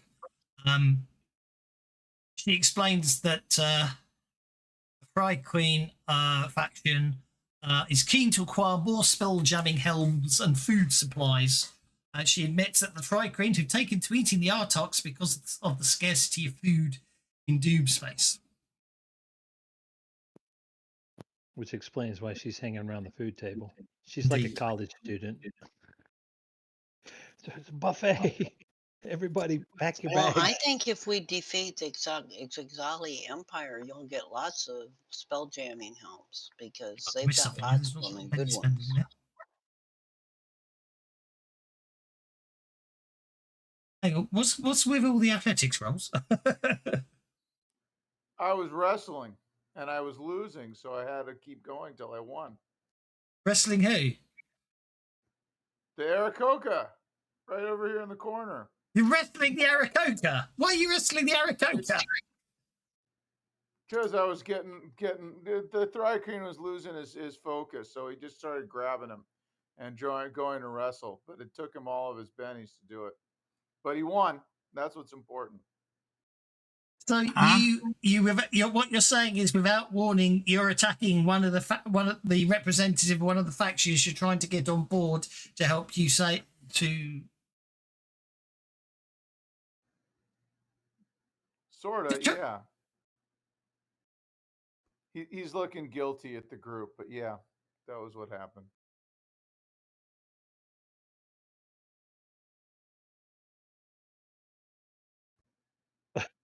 You've stunned him. He stunned me too. Okie dokie. Well, one thing's first. Obviously, if so, you right. Well, okay, fine. No, okay. Right. Let's see. Okay. So that was a And- pause. That was. I didn't mean to throw the DM for a loop, but yeah, he just. Okay, so in the middle of negotiations. yeah. Not to mention, Vokoth wanted to set it up in the arena so there could be gambling and such. No. He attacked. He didn't attack the Artuk. He attacked the Arakoka over here. Yeah, which I get. I don't get involved, but I get that. Okay. And you were. I'm gonna lean over. I can lean over to Sargon and say, I knew you were worried about me. Okay. wasn't worried about any- Okay, I can safely say at that point, you most certainly will not be getting the support of the Arakoka faction, and they may well attack you soon.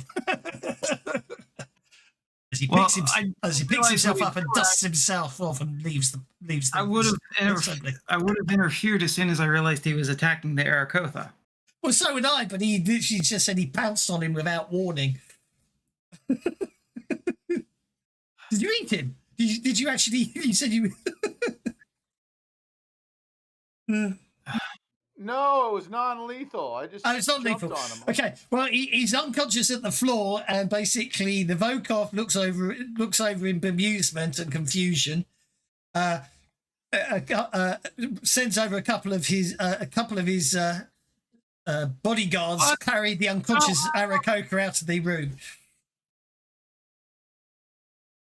What just happened? What by the elves, crappy bottoms, did you do that for? I'm not sure what's happening. Somebody had him mind controlled. Trying to disrupt the peace talks. Got to be. And all you hear is, all you hear is TK just.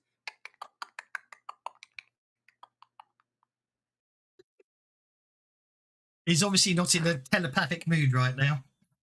Nope, I he's just am- clicking away. He seems agitated. Clicking away from a you know who. I grab him by a horn and drag him out.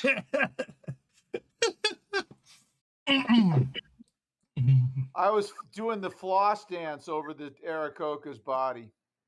You were teabagging him? Like I this was is flossing. Call of Duty? Oh. Shit, I forgot.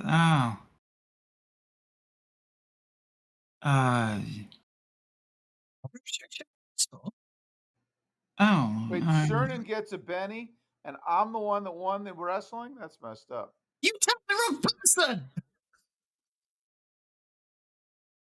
Not to mention, he came up with a reasonable excuse for why you might have done what you did. The middle Yeah. attacking, the Arakoka was explaining how they want star maps to put the pace forwards, and then you just laid him out cold. Chewbacca did the same thing every once in a while.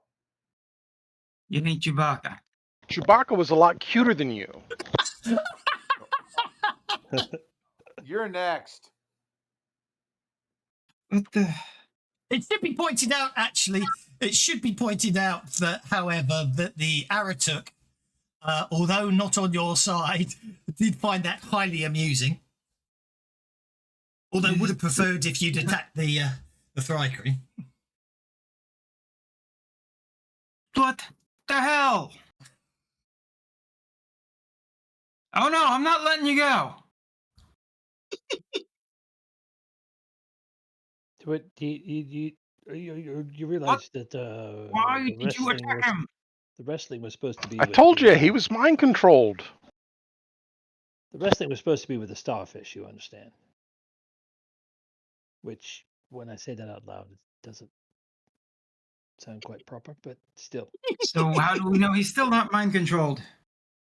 I do it.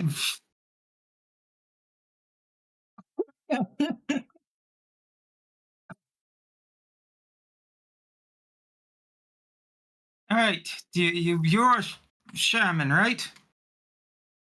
Mystic, yes. The TK Mystic is. All right, can you figure out Who's fucking with him?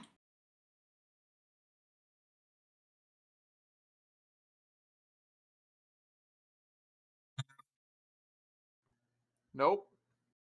Might Basically, be some I detect no influences upon him. She says. unknowable entity from across the ether is reaching out and controlling him. I sense the name Mac. What does the name Mac mean anything to you? Oh, fine, whatever. It's not like I care about the damn planet, anyways. You're the one. I look at him. It's like you're the one who just screwed yourselves over and got allies. I'm sure. We I shouldn't look give at up King, just it's like, yet. oh, what do you want? How many people do we have left? He's the last one left. that? It's true. They are. We're actually offering up some pretty good help. They would have been more helpful than the other ones. So, oh well.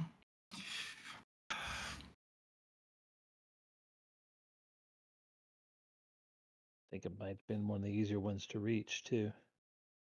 Well, the Aarakocra, yeah, you just had to give them a star map.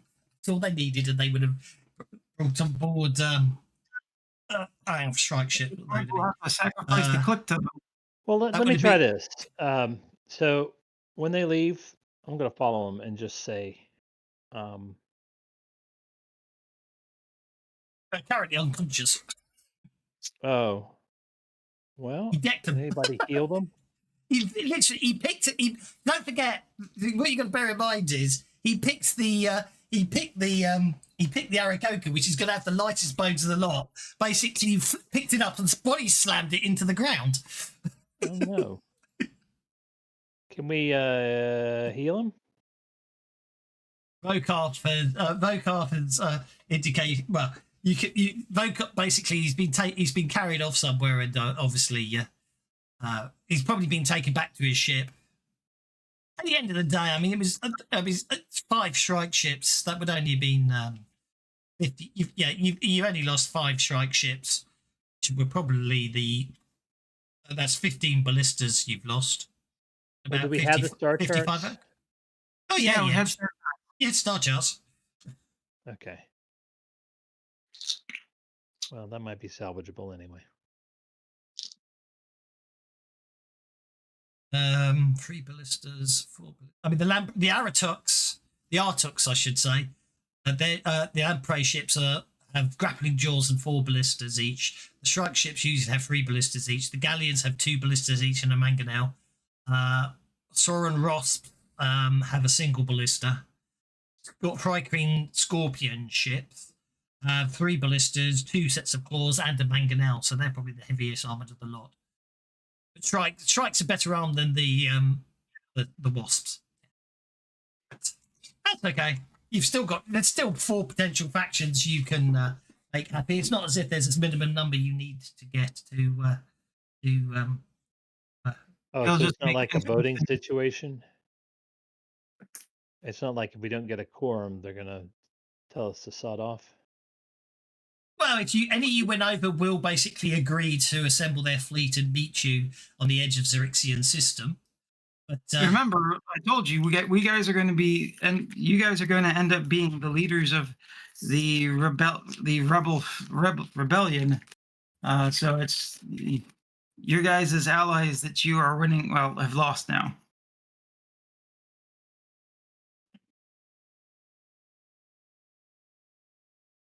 Right. Of the 5 factions, of the 6 factions in Doom Space, 5 official factions, and obviously Vokarth.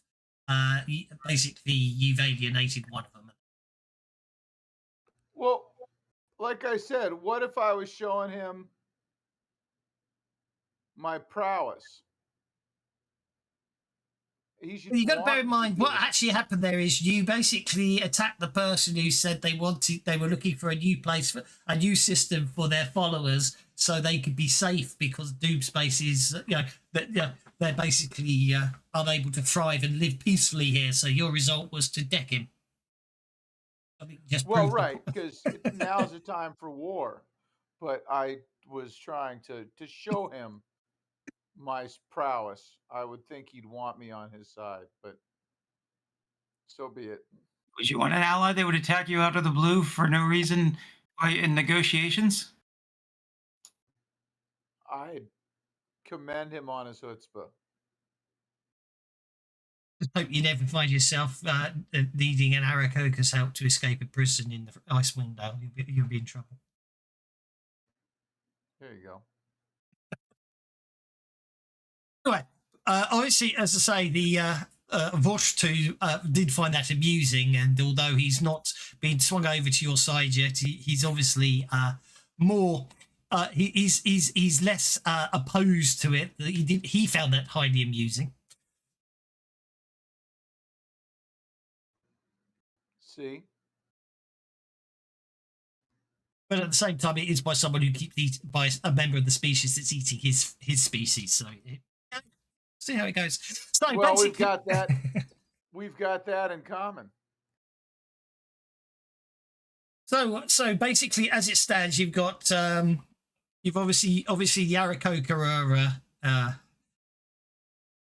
unconscious and therefore sort of unavailable, but you've already got the Hadazee on your side. Although I have to say they're looking a bit more wavery now, seeing as one of your parties just attacked someone. Obviously, the Thrycreens want a spelljamming helm, and the Artuk wants basically you to either challenge the Thrycreen to a duel, or although he did like the idea of a wrestling match. And the Sauron basically wants his ship repaired and a magic item or 500 in gold. So, time to make your offers and agreements, I suppose.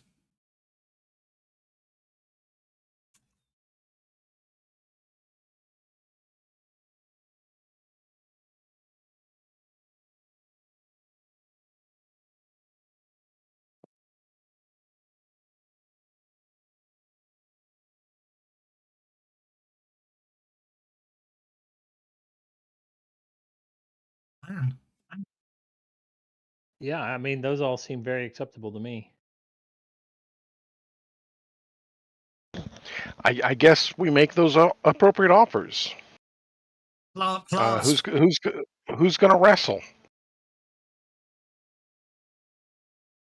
Well, the Thrycreen just spent all his bennies. What's the rules of the match? Basically, first to basically it'll be what did I say it was? Well, it's a wrestling match, best of 3-4, Yeah. so it'll be opposed athletics, and basically Powers? Restrictions? If you don't bring them up, you can't be breaking the rules. Yeah, I know what the rules are first before we break them. That's why I'm asking.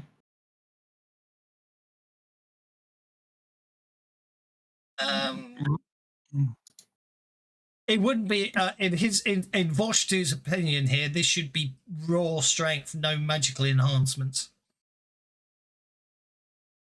Okay. Well, of course, because that would be to his advantage. And I look over at Click and it's like, well, do you want to wrestle him or do you want to fight your shaman? No powers, pure physical capability. Well, the Thrycreen aren't going to join us if we fight them. They didn't say that.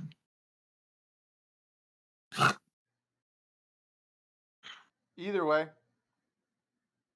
And it'd probably be easier to write off, two Thrycreen challenging each other than somebody else challenging him. That's why I'm just asking. Yeah, no, that's what I thought too. So I'll go after the shaman. Okay. Not yet. We're gonna go down to the ring. There's Well, betting on it. no. If he's going up to the shaman, all he's got to do is challenge the shaman to a duel. Yes, I don't want him to attack him yet.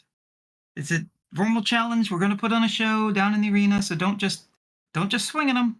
Are you going to? Well, if you're going to issue a formal challenge, you probably ought to, although it's Thrycreen to Thrycreen, if you want it known you're issuing a formal challenge, you should probably telepathically do it to everyone so everyone understands what's going on. That's what we said. female Thrycreen looks at you as you advance towards her. What do you say when you get there? Oh, she thinks you want to make eggs with her. Not necessarily. Anyway, he's got a girlfriend. Back on that.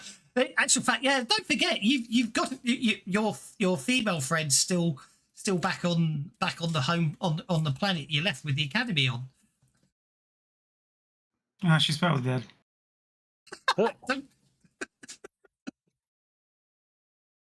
Anyway, yeah, possibly. Well, we do have to make sure that the species propagates. So, are you challenging the Thrycreen Mystic to a duel? That's all I'm asking. Absolutely. Oh boy. Okay. Tikika declines the duel with a very confused look upon her face. However, Vorstu seems to nod in satisfaction.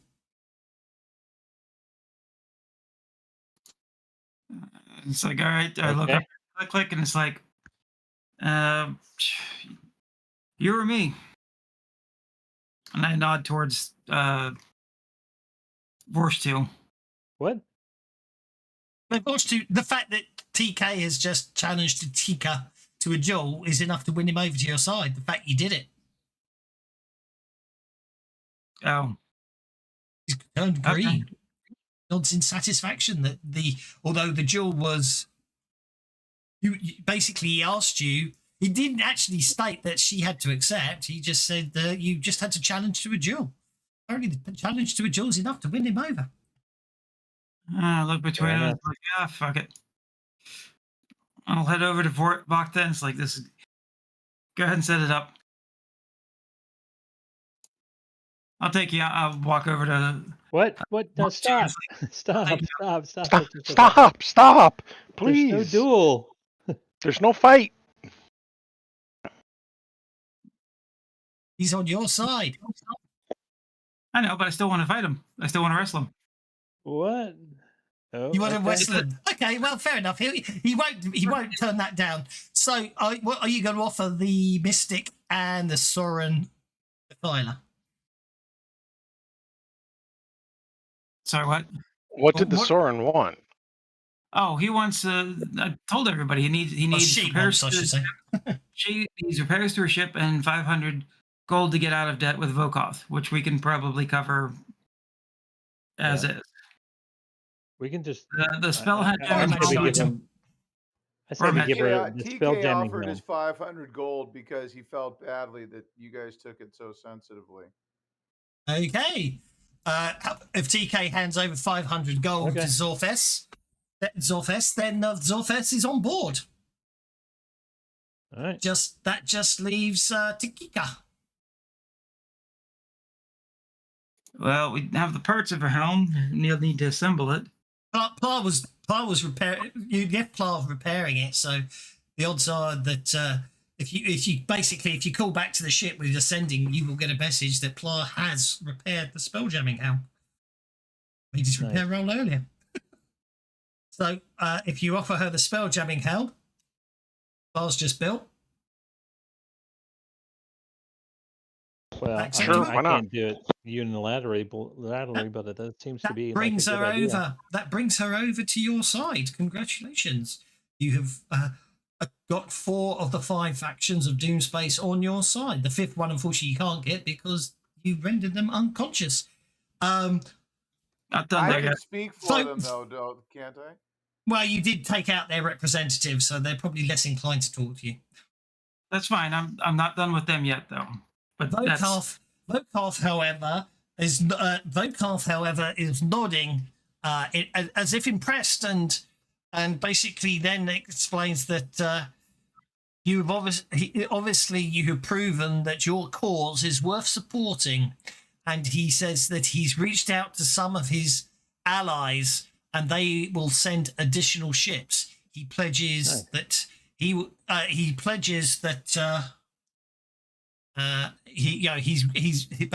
got contacts in other factions that aren't as widespread as the main factions, and he pledges 2 hammerhead ships and 5 squid ships. Very nice. So how many ships do we have total now? Well, it will take about 10 days for the coalition fleet to assemble. So you Two can hammerhead, how many you squid? can rest. So you're going to get, based on what you've got there, you're going to get 5 lamprey ships, 3 space galleons, 2 hammerheads, 5 squid ships, 6 wasp ships, and 4 scorpion ships. 4 scorpion. Yeah. Okay. Plus whatever 10, Volkov 15. manages to call in. So you've got 20 ships. Include That's 20 pretty ships, good. excluding the Would second have been wind. 25.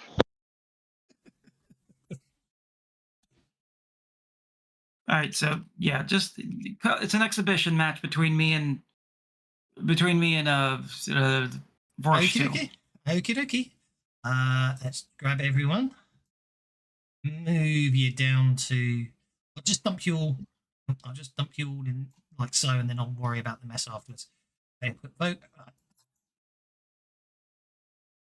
Trist we'll put there. Okarth will put in the seat. Buzz is up here. Sargon down there.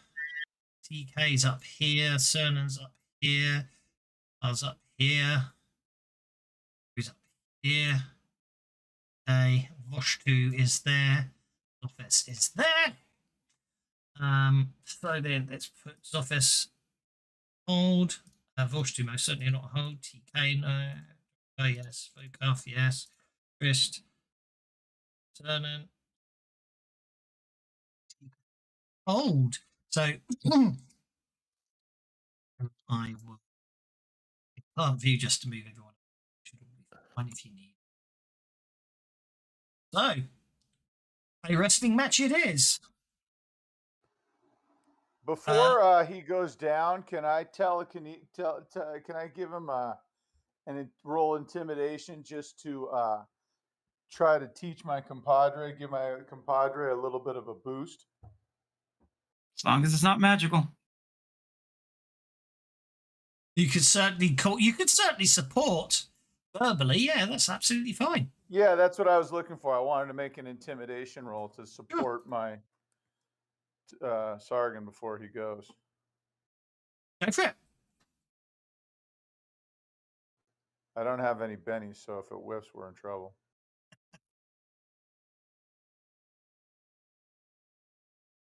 Oh, you obviously still got them targeted, but that's fine. I got a 5, so he gets. That's a +1 right? bonus. Okay, Sargon, you are first, Okay. and you get a +1 bonus. So it is basically you can advance on Vorsh 2, and basically it's basically athletics and post athletics checks. Yeah, I'm just. I'm gonna also give him encouragement.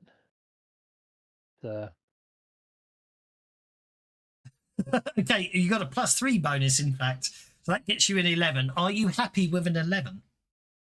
Yeah, Okie dokie. I think so. Let's see what we get for Vosh 2. Sweep the leg, Johnny. Oh, 11 versus 11. So that's basically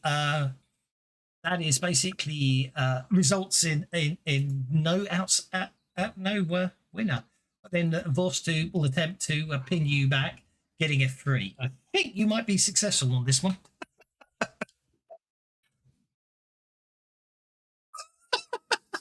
Do you not get this? Do we have? You can does he Benny, not of get the course, if you want, bonuses for an Saga. entire round? Well, that's. It's the next action. I don't have any edges that would counter his, turn his failure into reversing it back onto him. So that's my defensive role. Basically, it's basically you basically each get 3 athletics rolls. So you get 3 on him, he gets 3 on you. At the end of that, whoever has the most successes wins. So you can quite legitimately spend a Benny to re-roll your athletics roll to pin him. Yeah, it doesn't matter that it's in turns. Okay. It's only doing it for Joker bonus purposes, just for fun. So yeah, you get you basically you successfully get the pin on him, and that means that basically the first point goes to Sargon. And for the second round, Right, hang on. Before we Sargon's do the up second again. round. Yeah, sure. In that case, I'm going to take you all off hold if you want to support. That's fair enough. I will do Okay. that. Take Trist off. Take Cernan off. Take Worthington off. TK off. There you go. And then I am. Did I get dealt 3 cards? I'm just going to move it down. Trist, is there anything you wish to do to support Sargon? Yeah, in any she's way? off here doing a little cheer. Sargon, he's our man. If he can't do it, no one can. Go for it. That's what I did. Excuse me. Oh, I need to roll a persuasion. Whatever skill you feel that is. If you've got performance, it can be performance. That sounds like My performance. If you got it, performance and my persuasion are about the same, so. doesn't matter. Go for it. You've got a gnome cheerleader on your side. That's a +1. That gets us to. I'm just moving down the tracker. I know you without worrying too much about diving in because you guys. That gets us to Cernan. Cernan is actually going to attempt to distract Vorstu by spouting some sort of obscure knowledge regarding Gith. Okie dokie. Hey! Don't forget that you can always just like if you touch that tattoo right there on his left arm, that'll disable that arm for 10 minutes. Okay, Vosh2 will have to make a smarts check against that. I think he realizes you're mistaken. Full of it. Unfortunately. I'm afraid so. That brings us down to Worthington Pettigrew Trundlefoot the Fourth. I am just going to use my command ability, Okay. which means that I can. It's +1. No, okay. Dude. I'll just have to use battle to help him. Okay. Making observations on the Artax tactics, obviously with all those tentacles everywhere. Yes. That's a +2 Indeed. bonus. That's a +3 total bonus to Sargon. Next trait roll. And last but no means least, TK. NT. Completely different.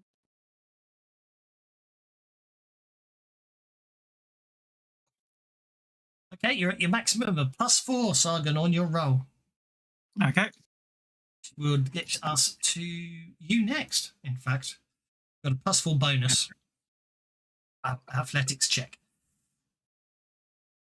I will Benny that. Yeah. Oh, that was a 10. That's okay, that's a 10. That's fine. If you're happy with the 10, I shall attempt to resist. Oh, no, that's a second point to you.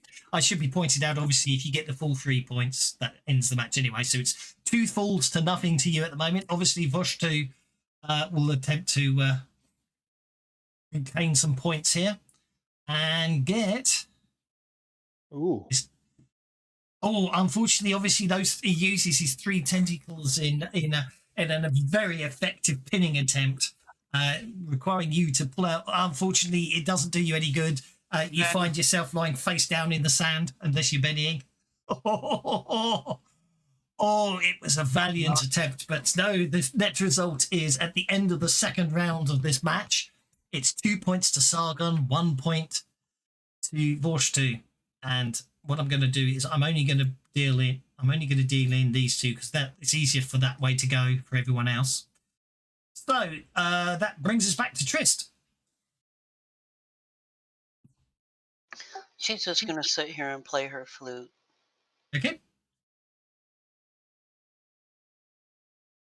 And that's useless. Oh, it's a nice tune. It just doesn't have any effect on the outcome. That brings us to Cernan. Oh, wait. I was talking about the other tattoo. Okie dokie.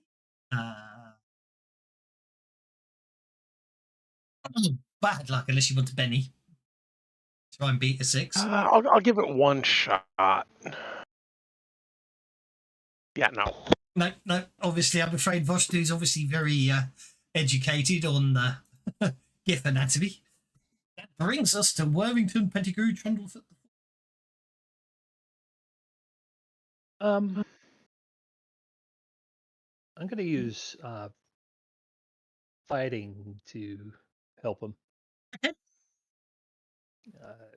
Just because I've noticed that the starfish is favoring his second tentacle clockwise. Very good. I like it. You seem to have damaged it, so sweep the leg, Johnny. That's a +1 bonus to Saga. Okay. And then that brings us to TK.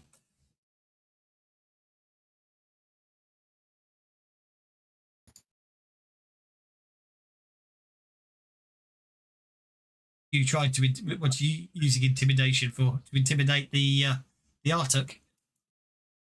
Probably licking your lips. Not that you have Well, lips. yeah, and also to try to inspire my teammates. Okay, in that case, yeah, that'll give Sargon a +2. So what I'm going to say is you got a +2 bonus, Sargon. You can choose to use it to resist Vorstu, or you can use it on your attack, and you can choose before you roll, so don't worry too much. And with it 2 points, Vorstu's obviously feeling confident now and comes straight at you in a desperate attempt to at least level the playing field. I'm swinging in, favouring, as was pointed out, his middle leg, and basically gets a 7 on the phonetics. So you can make a roll, and you can choose whether you want to add the +2 or not. If you win this one, you win outright anyway, but you lose it, it's tied at 2 points each. 7. Spend it now. Yeah, I'll spend it now. Yeah, baby. Okay. With that mighty 11, as Vosh2 comes straight at you, you manage to, taking the advantage about favouring which particular tentacle, you basically, well, apparently Benny's must flow as well. I'm going to ignore the fact that the person who's got any bennies is saying that, but that's fine. Bye. Actually, no, that's my D. I got that wrong. Sorry. Athletics for me. I will Benny that. Fine. No, you don't need to make another athletics roll. You've won. Oh, okay. I'll give you a Benny back. But if the 15, that's even better. Obviously, that athletics roll was for your magnificent vault around. Basically, as it comes towards you, you basically sweep up that tentacle that was pointed out by Worthington as being the weak spot. You pick him up and you slam him down in the dust.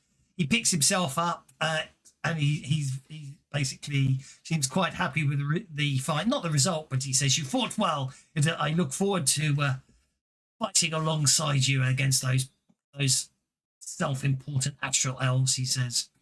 And obviously, everyone else seems to enjoy it. Shake hands with him, or a hand, or whatever. Yeah, exactly. Yeah. Limbs. Grasp limbs. Indeed. So, yeah, it will take 10 days. Well done, Sargon.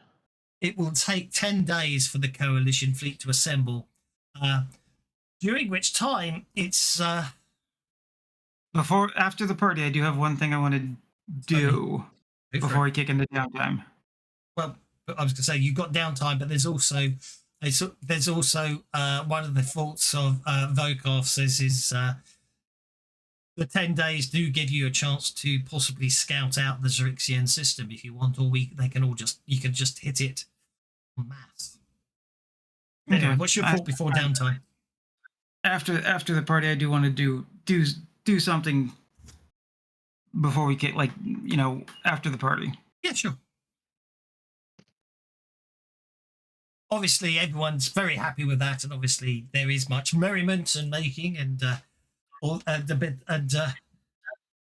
it is a few hours later when the Arakoka does actually return to the party, but keeps a very wide girth of TK, and in fact has a couple of has a couple of additional Arakoka fully armored that at all times stand either side of her.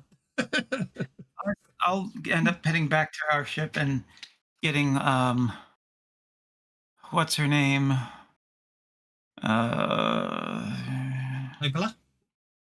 Nobila, yeah. And I'll ask her to if I can get a couple copies of maps off of her. She once you explain what it is, she's more than happy to provide some copies of some wild space systems that she thinks would suit the Arakoka's preferred habitat. There's a couple of air worlds and a couple of systems that predominate in air or basically floating maps. No worries, thank you, Worthington. See you next time. I'll go back and find if I was gonna head for the infirmary, but if he comes back to the party, I'll just find him wherever. Oh, that was a mistake. I'll just find him wherever, and it's like, look, I don't know why that happened. Confused the hell out of all of us. But let me make it up for you. I don't know what maps you have, but feel free to take one of these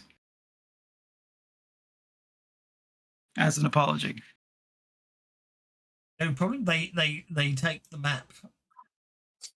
It takes the map with a nod, but it's still whether that will make. Whether, I'm not saying you're implying it. They although they don't. They take the map with a nod, but in no way make any promises about anything. I understand. I'm just. We have a big enough enemy. We don't know anymore, and you got legitimate reason for wanting to clock him upside the head. I'm just, like I said, it kind of caught us out of the blue. Just wanted to apologize and, show sincerity of my of our apology. Right. As I say, at the end of the party, they will go their separate ways. So you've got 10 days for the fleet to gather. Now, as we said, the adventure is written does say you've got downtime, and then she is absolutely fine, but other things will make things interesting. But there is something to be said. Well, you've obviously got 10 days, so you can actually have some downtime if you wish to have some downtime. Conversely, if you want to scout, there is some merit, you think, possibly to scouting ahead. Because you've got that wild space orrery, all you need to do is get to the outskirts of the Xerixian system, and once you enter the wild space there, obviously the orrery will actually show you the layout of the system. You know what I mean? Which could give you some useful information. Or, as I say, you've got 10 days to rest and just head in on max. It really doesn't matter. I'm not against scouting. I don't know what everybody else is thinking, but Yeah, I like the idea of at least getting a map. Hey, do you want to take some downtime and head out, or do you want to sort of head out and then see how much time you got left to take downtime when you get back, I suppose? The other option. Actually, how far is it to the system? Well, it's 10 days they'll be at the rendezvous and you can all head out, so they'll wait for you, basically. It's going to take them 10 days to get the fleet together. I think from based on what it tells me how long it takes you to get to the system, so...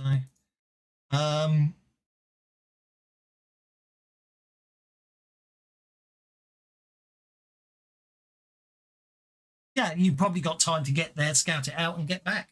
Even with a few days on the side detour, let's say it's probably a 2-day trip. Because you're already, it's a 2-day trip there and back. So you've got 10 days you can get.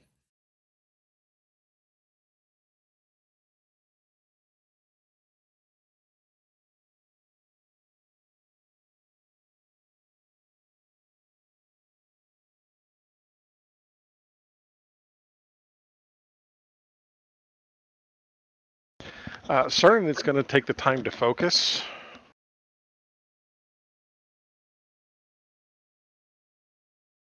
Okay.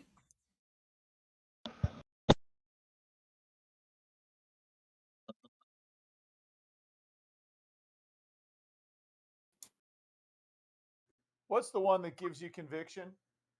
Focus. TK's doing some focusing too. Okie dokie. He feels badly that he thought he was helping his teammates, and they got all ticky and touchy because he attacked early. So he's going to reflect upon his ways and. No problem at all.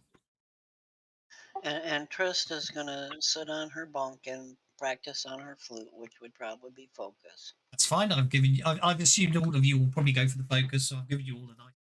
Unless you change, I'll give you all a point of conviction, which is all good. Okie dokie. Right, well, off it is into the astral sea yet again. Keep the tokens off this one, so tokens, that map down, that image down, that map down, we don't need that. That down. Right. Yeah, so as I say, you're basically, what's going to happen is the fleet is going to form up, and you're basically, you've agreed, there's apparently near the edge of Xerixian space, there's a known entity, a bit like, you know, you found that other huge obelisk thing before. There are things that float in the astral sea. So on the edge of the Xerixian space, there is basically a huge corpse. It's said to be that of a dead god floating in the astral sea. And basically, once the fleets have combined, that's where you've all agreed to meet up. So that's basically a day out from Xerixian space. So the idea is that's where you can meet the fleets. That's where the fleets will rendezvous, and you can then enter Xerixian space all together. So you've got time to focus and then head out there, and then basically you don't have to get all the way back. You can get to that fleet. So after the 7 days of resting and focusing and restocking the ship and Crux and everyone else stocking up, you find yourselves out in the astral sea, journeying towards Xerixian space. When basically suddenly you pick up, basically the ship drops out of spelljamming speeds, just leaving you floating in the astral sea.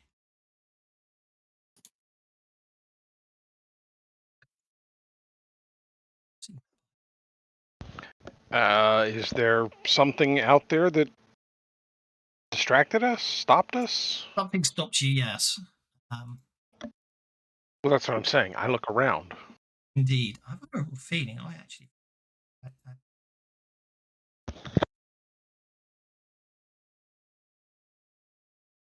Second copy of Fancy Grits. Brought it out. Add it to the module, which is really annoying. It's not big. Well, I mean, when I say it's not big, it doesn't have the mass of another spell jamming ship, but it's large enough to cause it to stop. So everyone's up on deck, and anyone who's up on deck can stare out into the mists and attempt to make notice checks while I wait for Fancy Grounds to load so I can export the map. Images.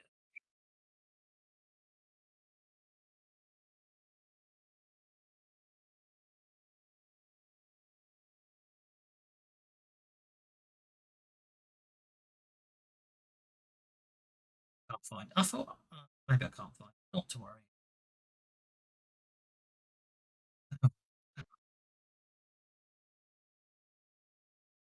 I thought I had a nice, pretty map of the astral sea, but I can't find it, so I'm not going to worry too much. Okay, what we got? Yeah. Basically,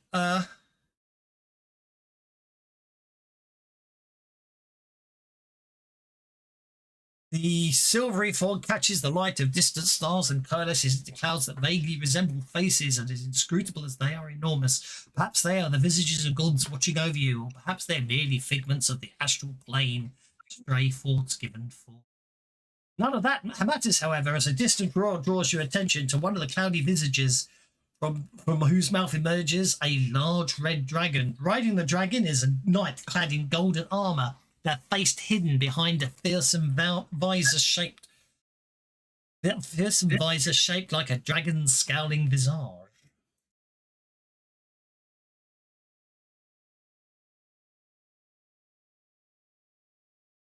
Well, we got visages all over the place, don't we? You do. I didn't write this for the record, but they're all over the bloody place, aren't they?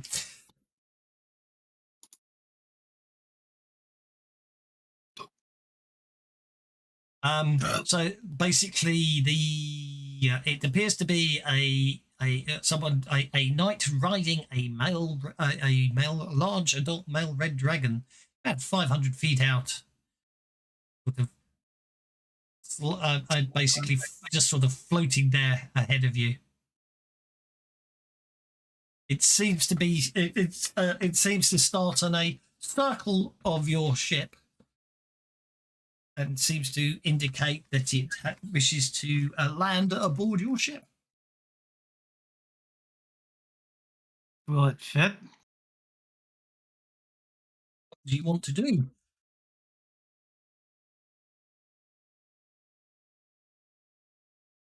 I'm not sure I can look at the Commodore. It's his ship. The Commodore seems a bit perplexed.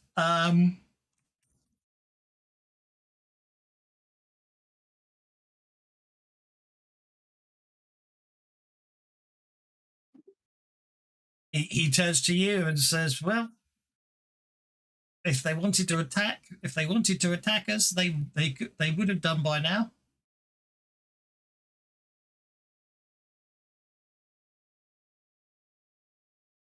Go ahead and let the dog on, I guess. The dragon lands delicately on the very front of the ship. You feel a slight change in the gravity plane as it lands, but then everything adjusts itself. The armored knight lifts the visor of the helm, revealing a stern visage again. Revealing a stern visage of a Gif Yankee. "I'm Deganaz, a knight of Turnereth," she says in a haughty tone. "By order of Valkith, the undying queen of the astral sea, I declare you are guilty of the crime of trespassing. As your punishment, it is my solemn duty to decapitate your captain. So which one of your dung-eaters commands this barge?" I'll go. Crux. Commodore's like, no problem if I kill her, right? Kind of some notice checks.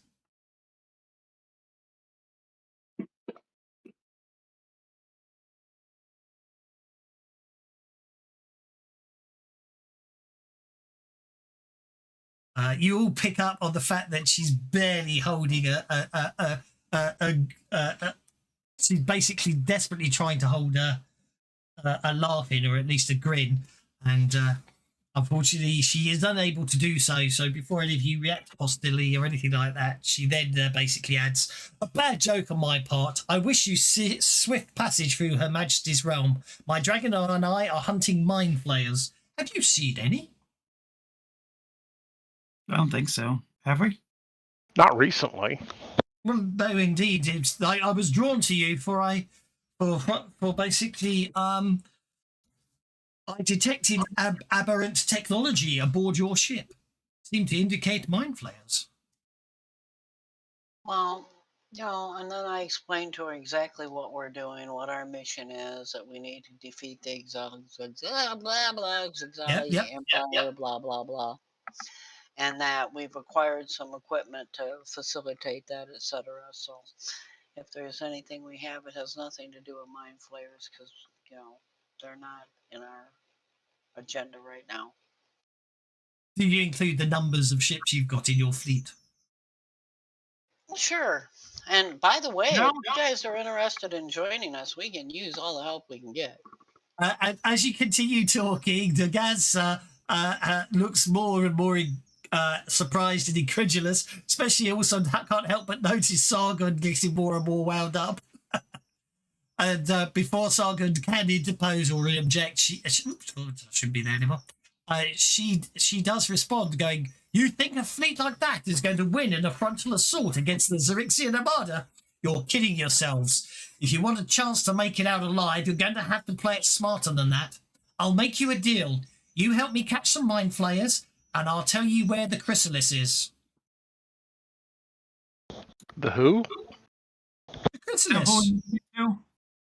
It's an outpost used by the Xerixian Armada to house off-duty star moths and other weaponry. So we can take them out ahead of time.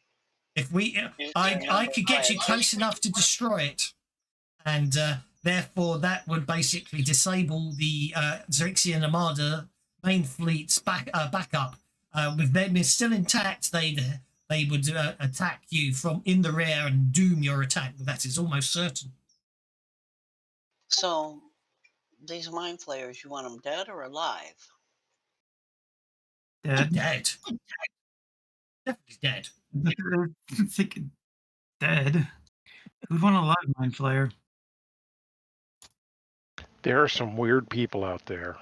Of course, it could also be taken into fact that their mind flayers do like their war machinery, and there could be stuff that would help you in the upcoming battle. But of course, there are no guarantees there. But as I say, you help me find some. You help me catch some mind flayers, and I'll basically take you to the chrysalis. Guarantee your success. I look at the others and raise one eyebrow. Well, I need all the help we can get.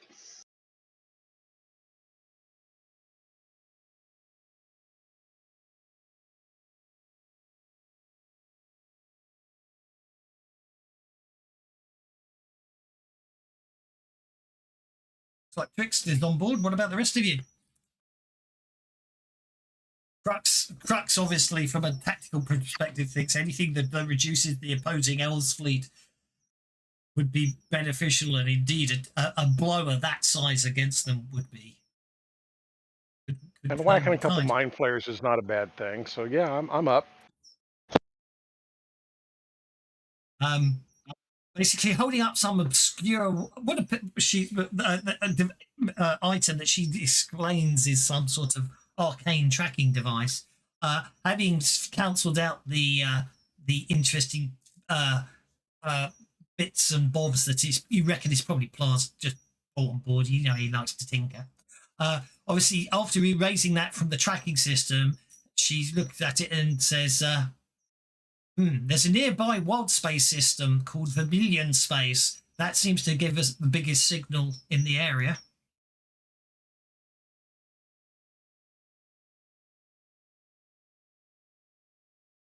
Off we go.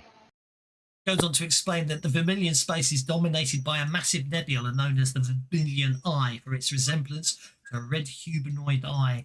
Legends say that eons ago an ancient god was slain here by her twin, who stabbed her through the eye, and the resulting cataclysm created a luminous nebula shaped to resemble the anguish. Vermilion Space has no planets and is generally inhospitable to most life, but occasionally visited by researchers and criminals to shape pursuers, and it would appear, she says again, looking at her device, mind flayers.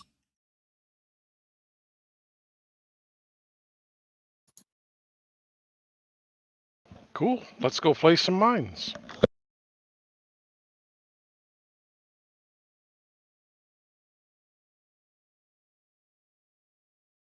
Okie dokie. I'm going to award bennies for everyone for I think some of you have got very low numbers, and also at the same time, obviously, any time attacking the mind flayers is a good thing. So, did I actually? I did have the map after. I did have. That's the next map. That's what I'm going to. See you later, Regan. Okay. Okay, it doesn't take long to enter Vermilion Space as the shifting silver of the astral sea pulls away and ship emerges on the shores of a twisting nebula that casts a deep red brilliance over your ship. Its oblong contours and vivid iris mirror the shape of the eye that is watching your approach. The cosmic crash of gas and dust beckons you forward, but another ship hovers in your path. Its long fins sway as it approaches, but the crew shows no sign of hostility. When it draws close enough, you see 3 crewmates standing at attention on the main deck. One shouts at you in common, "Turn back! This area is restricted."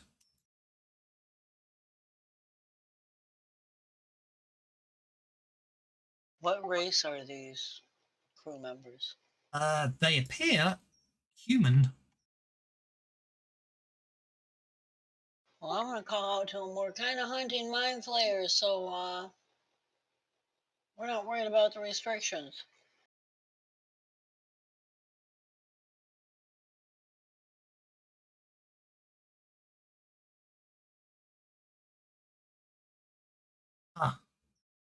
Shadows, which you shouldn't.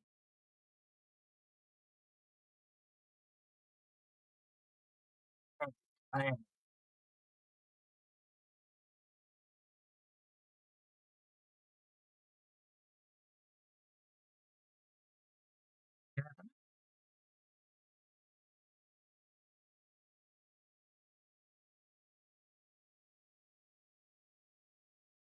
Okay.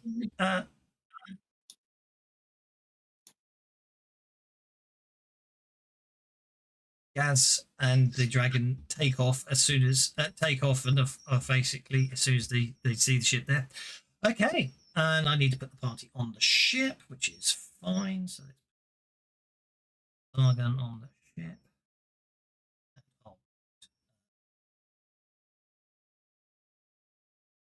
Remington's gone on Cernan on the ship. EA. Buzz. There's Trist. All on the ship.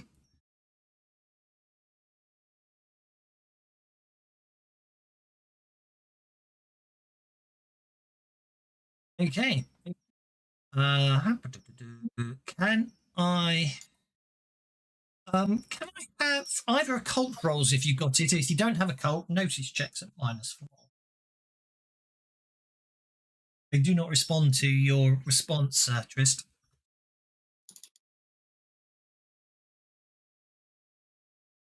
Cerna's made it, so don't worry too much if you. That's fine.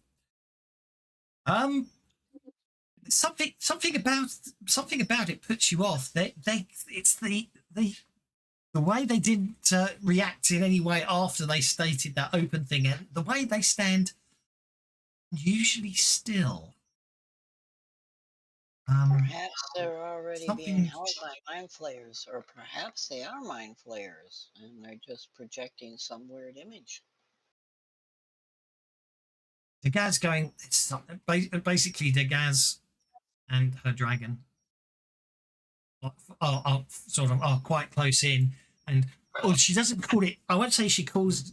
It's not quiet, but it's probably not quiet enough. Does call out. There's something wrong with them. Bloody dragon. Arakov can just roast their ship now. Give the word. Take off running. Take off running. Yep. Going to jump overboard. Well, I'm going to boost myself a bit as I do it, but yeah. Yeah, that's fine. I'm just asking. No, I did put, for the record, I'll put that token there for targeting purposes if you want to attack the ship in general. Like for roasting their ship. Well, obviously, as Sargon goes running forwards, obviously, Dagash says, well, maybe not. As you go jumping across like that, they seem to, the crewmen on the other ship seem to, albeit stiltedly, react. But Arakov gets a joker, which basically meant you should all have got jokers because it's friendly, but it didn't give it to you. So let me do it that way. There you go. And goes on hold, waiting to see what happens. Cernan, you're up. Cernan wants to go ahead and fire the ballista of the ship at the other ship. Ballista's at the very back of the ship, I've noticed. Oh, is it? Annoyingly. Oh, in which case, yeah, I mean, which case things might not. But that said, you can obviously rotate the ship. Of course. No, I don't want to pull Sargon away. Sargon is at 11 inches. I'm not quite that smart. Can I close in a little bit? Yes, I think I can get close enough. Sargon is going to come darting up towards the bow of the ship, and just before Sargon gets out of range, he's going to cause a cloud of bones to appear around him. Okie doke.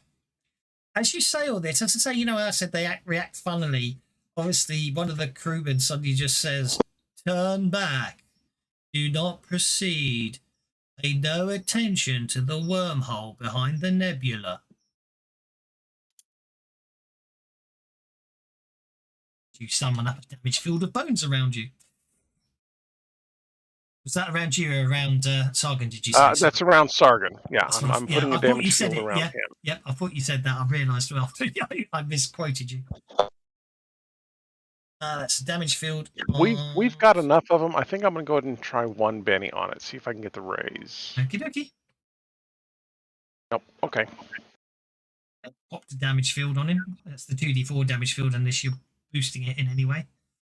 No, I am boosting the damage to the 2d6. 2d6 version, no problem. Okay, a circle of bones is flying around Sargon.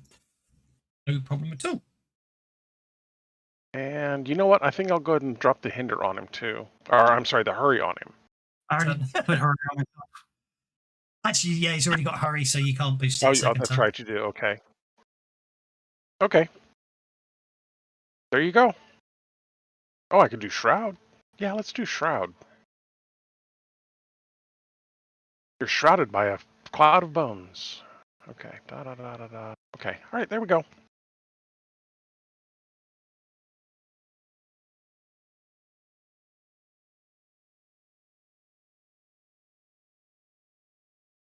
That explains why he didn't.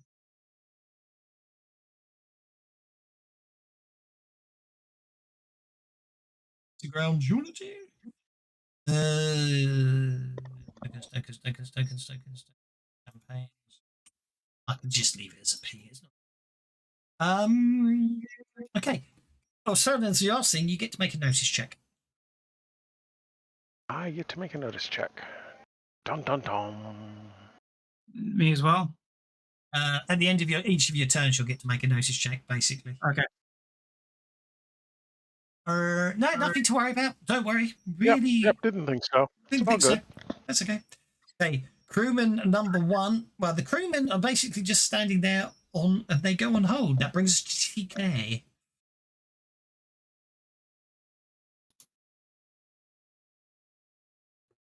All right. Well,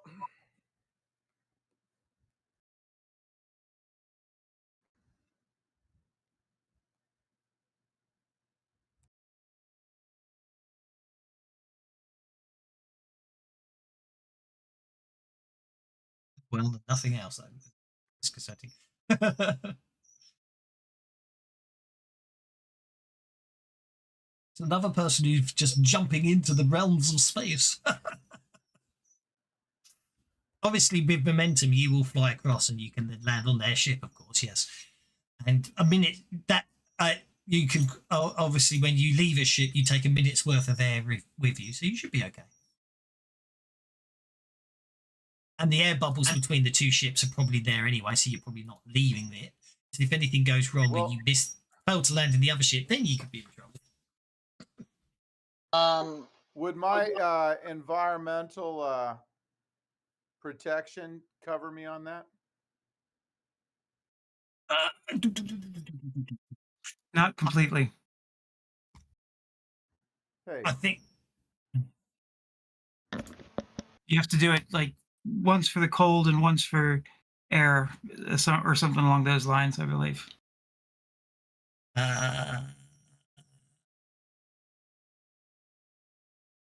That's insensitive and lack of oxygen. So actually, yes, environmental protection would help. Yeah, as I said, I mean, in world space, actually, world space as a rule is survivable temperature wise. So yes, environmental protection would give you some air. Yes. There is also a dedicated spell called air bubble that creates literally a bubble of air around people's heads. I think it's cheaper than environmental protection because it's very limited what it does. But anyway, 12 inches gets you to there because I noticed you got the 14. Are you actually just running along Are you running along this, or are you literally just sort of running and just propelling yourself into space? Because obviously both is allowed. I was running along the line if there was one. Well, there is basically. I think Sargon currently is running along the house bit, isn't it? So you're okay on that score. I wouldn't worry too. Yeah, I was going to say. I mean, as I say, both the ships have got air bubbles around them. It's just basically, if you find yourself in space, you're in trouble. You won't necessarily need it, but it's always prudent when planning to jump off a ship to another ship to make sure you have the ability to breathe. So that's good. Yeah. So as I was running along the bowsprit, I did my voodoo and popped. I don't know if I get anything for the raise, but I don't think you do with environmental protection. Yes, you do. It increases the duration to 8 hours. there you go. So so he's thinking, you know, I saw this movie Contact where the guy was going, or not Contact. What was that? Gravity, the one with Sandra Bullock, where the guy was going for the longest Gravity. spacewalk in Yeah. history. Yeah. Yeah, that's me. Okay, do it. Right. The Gaz basically moves Erikov into a flanking position. That's all they're going to do. Hold. They're not going to engage. They don't wish to engage when you two are in between the two ships. The Gaz does not feel that burning allies is a good way to make friends or influence people. Twist, you're up. I'm gonna move up to Cernan. I'm going Cernan. You want help getting across there? I ain't going over there. Well, then I'm leaving you here. I'll try that again. Need the raise, don't you, to make it? I think. Actually, to get across 12, I only need 12. I only need I'd like to have a raise. That would get me 12. Is that far enough? 20 inches between your ship and their ship. Okay, I'll try one more time for a raise. I mean, 12 can teleport you onto the bow split if you Yeah, want. it would teleport me onto the wing. Yeah. Yes, okay, So I'll give you that. You can get to there, yeah. Okay, They're very that basically you'll just have to grab hold of it. You can't. They won't necessarily support your rate. Yeah, well, I'll grab a hold of it. Well, they actually no, they would. Wooden spars would. It's the membranes between the wings won't. But you balance yourself on one of the wooden spars between the rings. Okay, the flying fish should be on hold. It's just there for targeting purpose. That brings us. Don't forget your notice checks out. Actually, that's a point. Everyone who's just been, apart from Sargon. Sorry. No, Trist, you're absolutely fine. Nothing to worry about. And TK? Already suspicious. TK with his conviction. Right, okay, TK, you do. Right, TK, you did notice something at the action. What you noticed was something detached itself from the neck of this individual here. Very small, whatever it is. It appears to be sort of basically a membraneless skin with lots of hooks on the back of it, and it's currently it's detached itself, and it seems to be flying across the void of space between the two ships, trying to use its small size to stay hidden. But alas, you've spotted it. Sargon, you're up. Okay.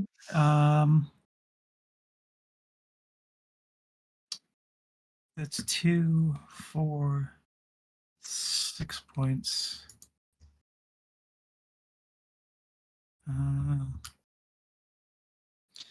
Yeah, I'll do that.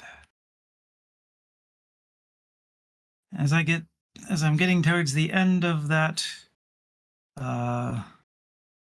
bowsprit, I focus and give off a subtle light, and then suddenly just go whoom. Okay. Across the thing. I'm running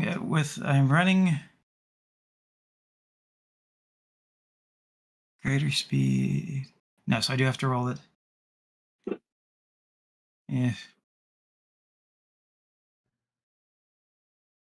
Leap. Yep. It looks great. Quick steps across the sail. Land next to crewman 2. Okie dokie. That'll be an athletics check to land safely.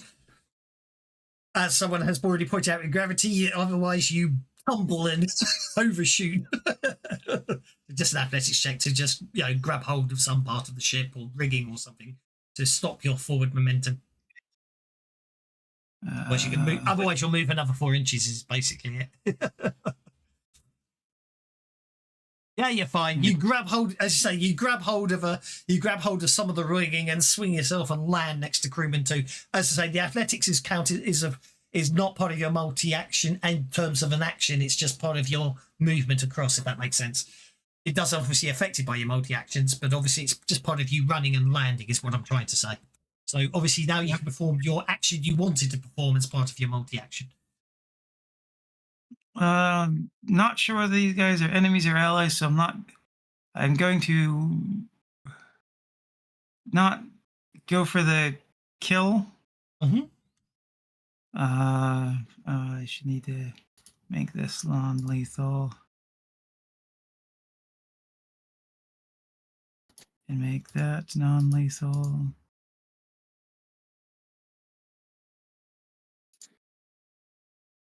Okay, oh, and I have frenzy now. So a blur of blades. Oh, I forgot to target him. That's okie dokie.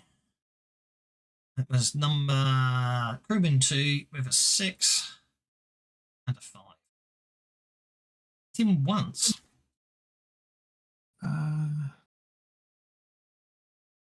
Oh, that was the athletics. Seem very good at defending themselves. All right, and then my offhand.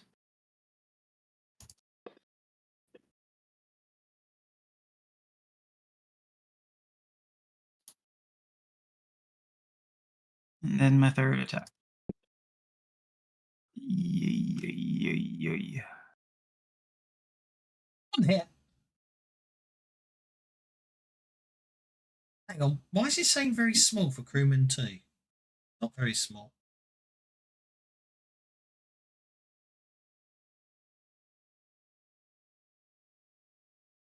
I think that's an interesting message. I don't think we need to worry about it. Their parry is 8.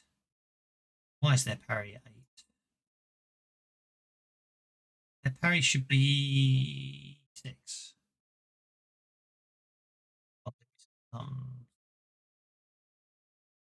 So I would have hit it once. Still only hit once, I think. No, you would have hit more than once. The 6 would have been a hit with a raise. 6th, I'm just got. Yeah, you've actually hit more than once. Don't worry. You've hit with a raise and a hit. I don't know why it was coming up with that.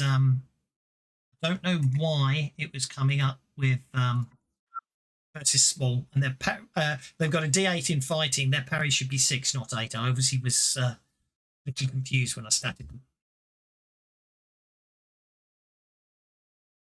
So that's a Okay, hit. so I've updated it. It's a hit with a raise and a hit.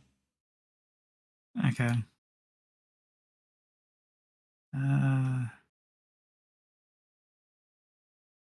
Damage. Oh no! Wait, I'm sorry. That was the wrong. So you go for non-lethal or lethal? I can't. Non-lethal. Oh, you did put non-lethal in there. That's absolutely fine. Well, you've knocked him out. That's fine. Okay. In which case, you don't actually need to make a notice check because what you do see is another one of these strange creatures that seems to be all hooks detach itself from the unconscious form and basically fly up into the air, and you get the. It detaches off his neck as he falls unconscious to the floor. You round. Brings us to Sargon. Jokers, all look at that. All the just when you don't, just at the end of the night when you don't necessarily right spending your PowerPoints because you've got, but there's tons of jokers all around there. Sargon, you're up. I need to make them visible and put them on the map, don't I? Those parasites. That's puppeteer parasite number 1. This is puppeteer parasite number 3. So puppeteer parasite number 3 is there. You're moving over there. Okay. I will shift to a bigger one-handed sword. Okay. And I am going to, now that I have an idea that there's something on their necks, I'm going to make a called shot for the neck. Okie dokie. Now you know what to look for. You can see it hidden just beneath the clothing. Yeah, the clothing at the back of their neck. Yeah, sort of down just between bottom of the neck between the shoulder blades. What size am I looking for? I mean, you can see it, so you're fine. You know what you're looking for. They are. It's about the size -3, which I think makes them about the size. Well, okay, so I'm just attacking their size, not making a called shot then. Yeah, exactly. Yeah, you're just gonna. Yeah, basically, you're gonna aim for the back of the neck. Yeah, go for it. I shall make it. Give me a second. I will make it visible and target it for you. I see Puppeteer Parasite number 1 on the combat tracker. There you go. It's number 2 you're targeting, so I've just targeted number 2 for you. Oh, okay. Number 2's on the back of Crewman 1's. No, good old fancy grounds when it comes to numbering.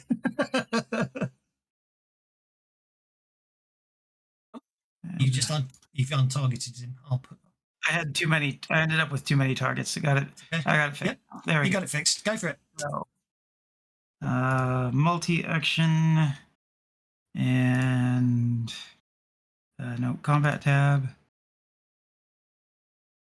Make that. Oh, I forgot that.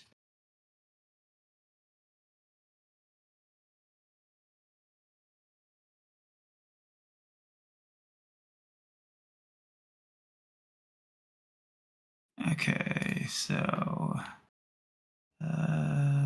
boom. First set of attacks.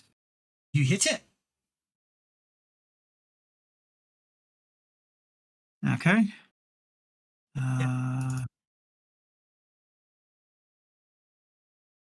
Okay, you incapacitate the parasite. Can you give me another damage roll, please? Yep. Because obviously, what I'm going to say is obviously your other attack doesn't hit the parasite, but hits the crewman, which is absolutely fun. You know what I mean? You shake the crewman, but you incapacitate the parasite on his back. So the crewman's shake. That was not non. Yeah, it doesn't matter. You still shook him. The idea, what I'm trying to say is, obviously one of your sweeps missed him and caught the crewman by mistake, but your back sweep cuts the parasite and it falls off the back of the neck. So don't worry, that's okay. You still only shook the crewman. That's absolutely fine. That brings us to that's what you want to do next. I multi-action, so I'm going to take my last one. Certainly. And I will. Parasite 1 is still up there, or is that the no? Wait, Parasite 1 is 3. Is it 1? Parasite 3 is the other one on the deck. Yeah. All right, so I will chuck my thing at him.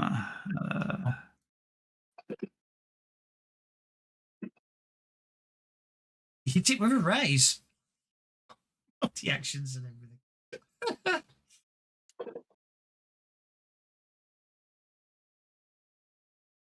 That's a wound. Okay, you destroy that puppeteer parasite as well. Okay. Oops, it was the wrong number. Doesn't matter. There we go. We can do that. Since I've got a crap load of bennies, let's do that. That brings us to Cernan, who looks like he's about to do something to the other one.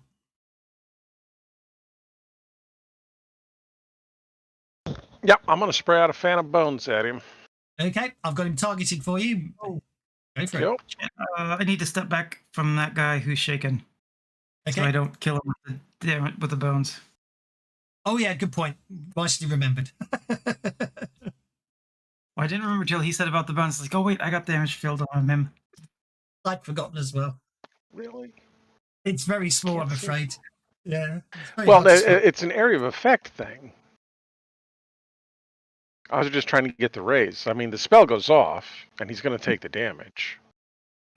He gets a chance to evade, though, doesn't he, if it's an area of effect? Or does the spell say it can't be evaded? It doesn't say anything about getting evasion, so... I specifically went to the area of effect attack link, and it doesn't say anything about it. No, that's fine. Yeah. That's just a success creates a tone and extends outwards. Everything within suffers damage. Yeah, go for it. Okay. It doesn't say it can be evaded. Yeah, and I saw that he's got some armor, so I'm going to put 1 point of AP on it, AP 2.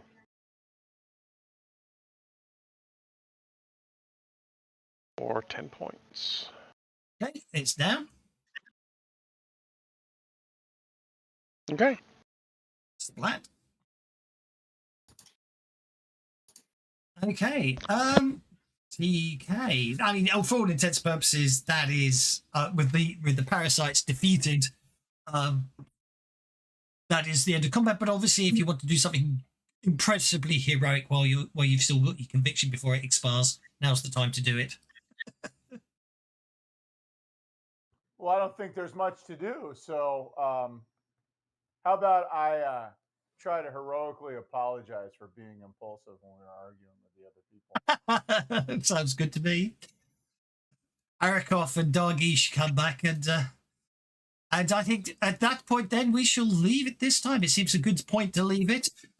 Next time we'll find out what's going on with this ship and everything else. I hope you enjoyed this week. I certainly did, and I'm quite. And in the coming 2 weeks, I'll figure out what I want to do in my advance. No problemo. As I say, I must admit, if I turn off the lighting effect, if I disable the lighting, did that change the colour for you guys as well? Make it less red? Yes. Yeah. So making I just adding a red, just adding the red light just makes it really pop. I think effect wise, it's very impressive. So that's obviously an Astral Sea map I've got, and obviously good old Fancy Grounds cloud layer on top, and then just a bit of red lighting because of the nebula. Because a couple of people said they'd like that. So thanks very much, guys. We shall leave it there. See you. How many advances should we have? I just heard 7. Chelsea's 7. Okay. I think you got one before you joined, but it was obviously Okay. I think yours was programmed in, wasn't it? Yes, it is. I Yeah. just wanted to make sure that I hadn't missed out. We're all good. Oh, good. Yeah, you got your dodge. Okay, well, we'll leave it there. Thank you very much, guys, and I'll see you next time when we'll find out what's going on in the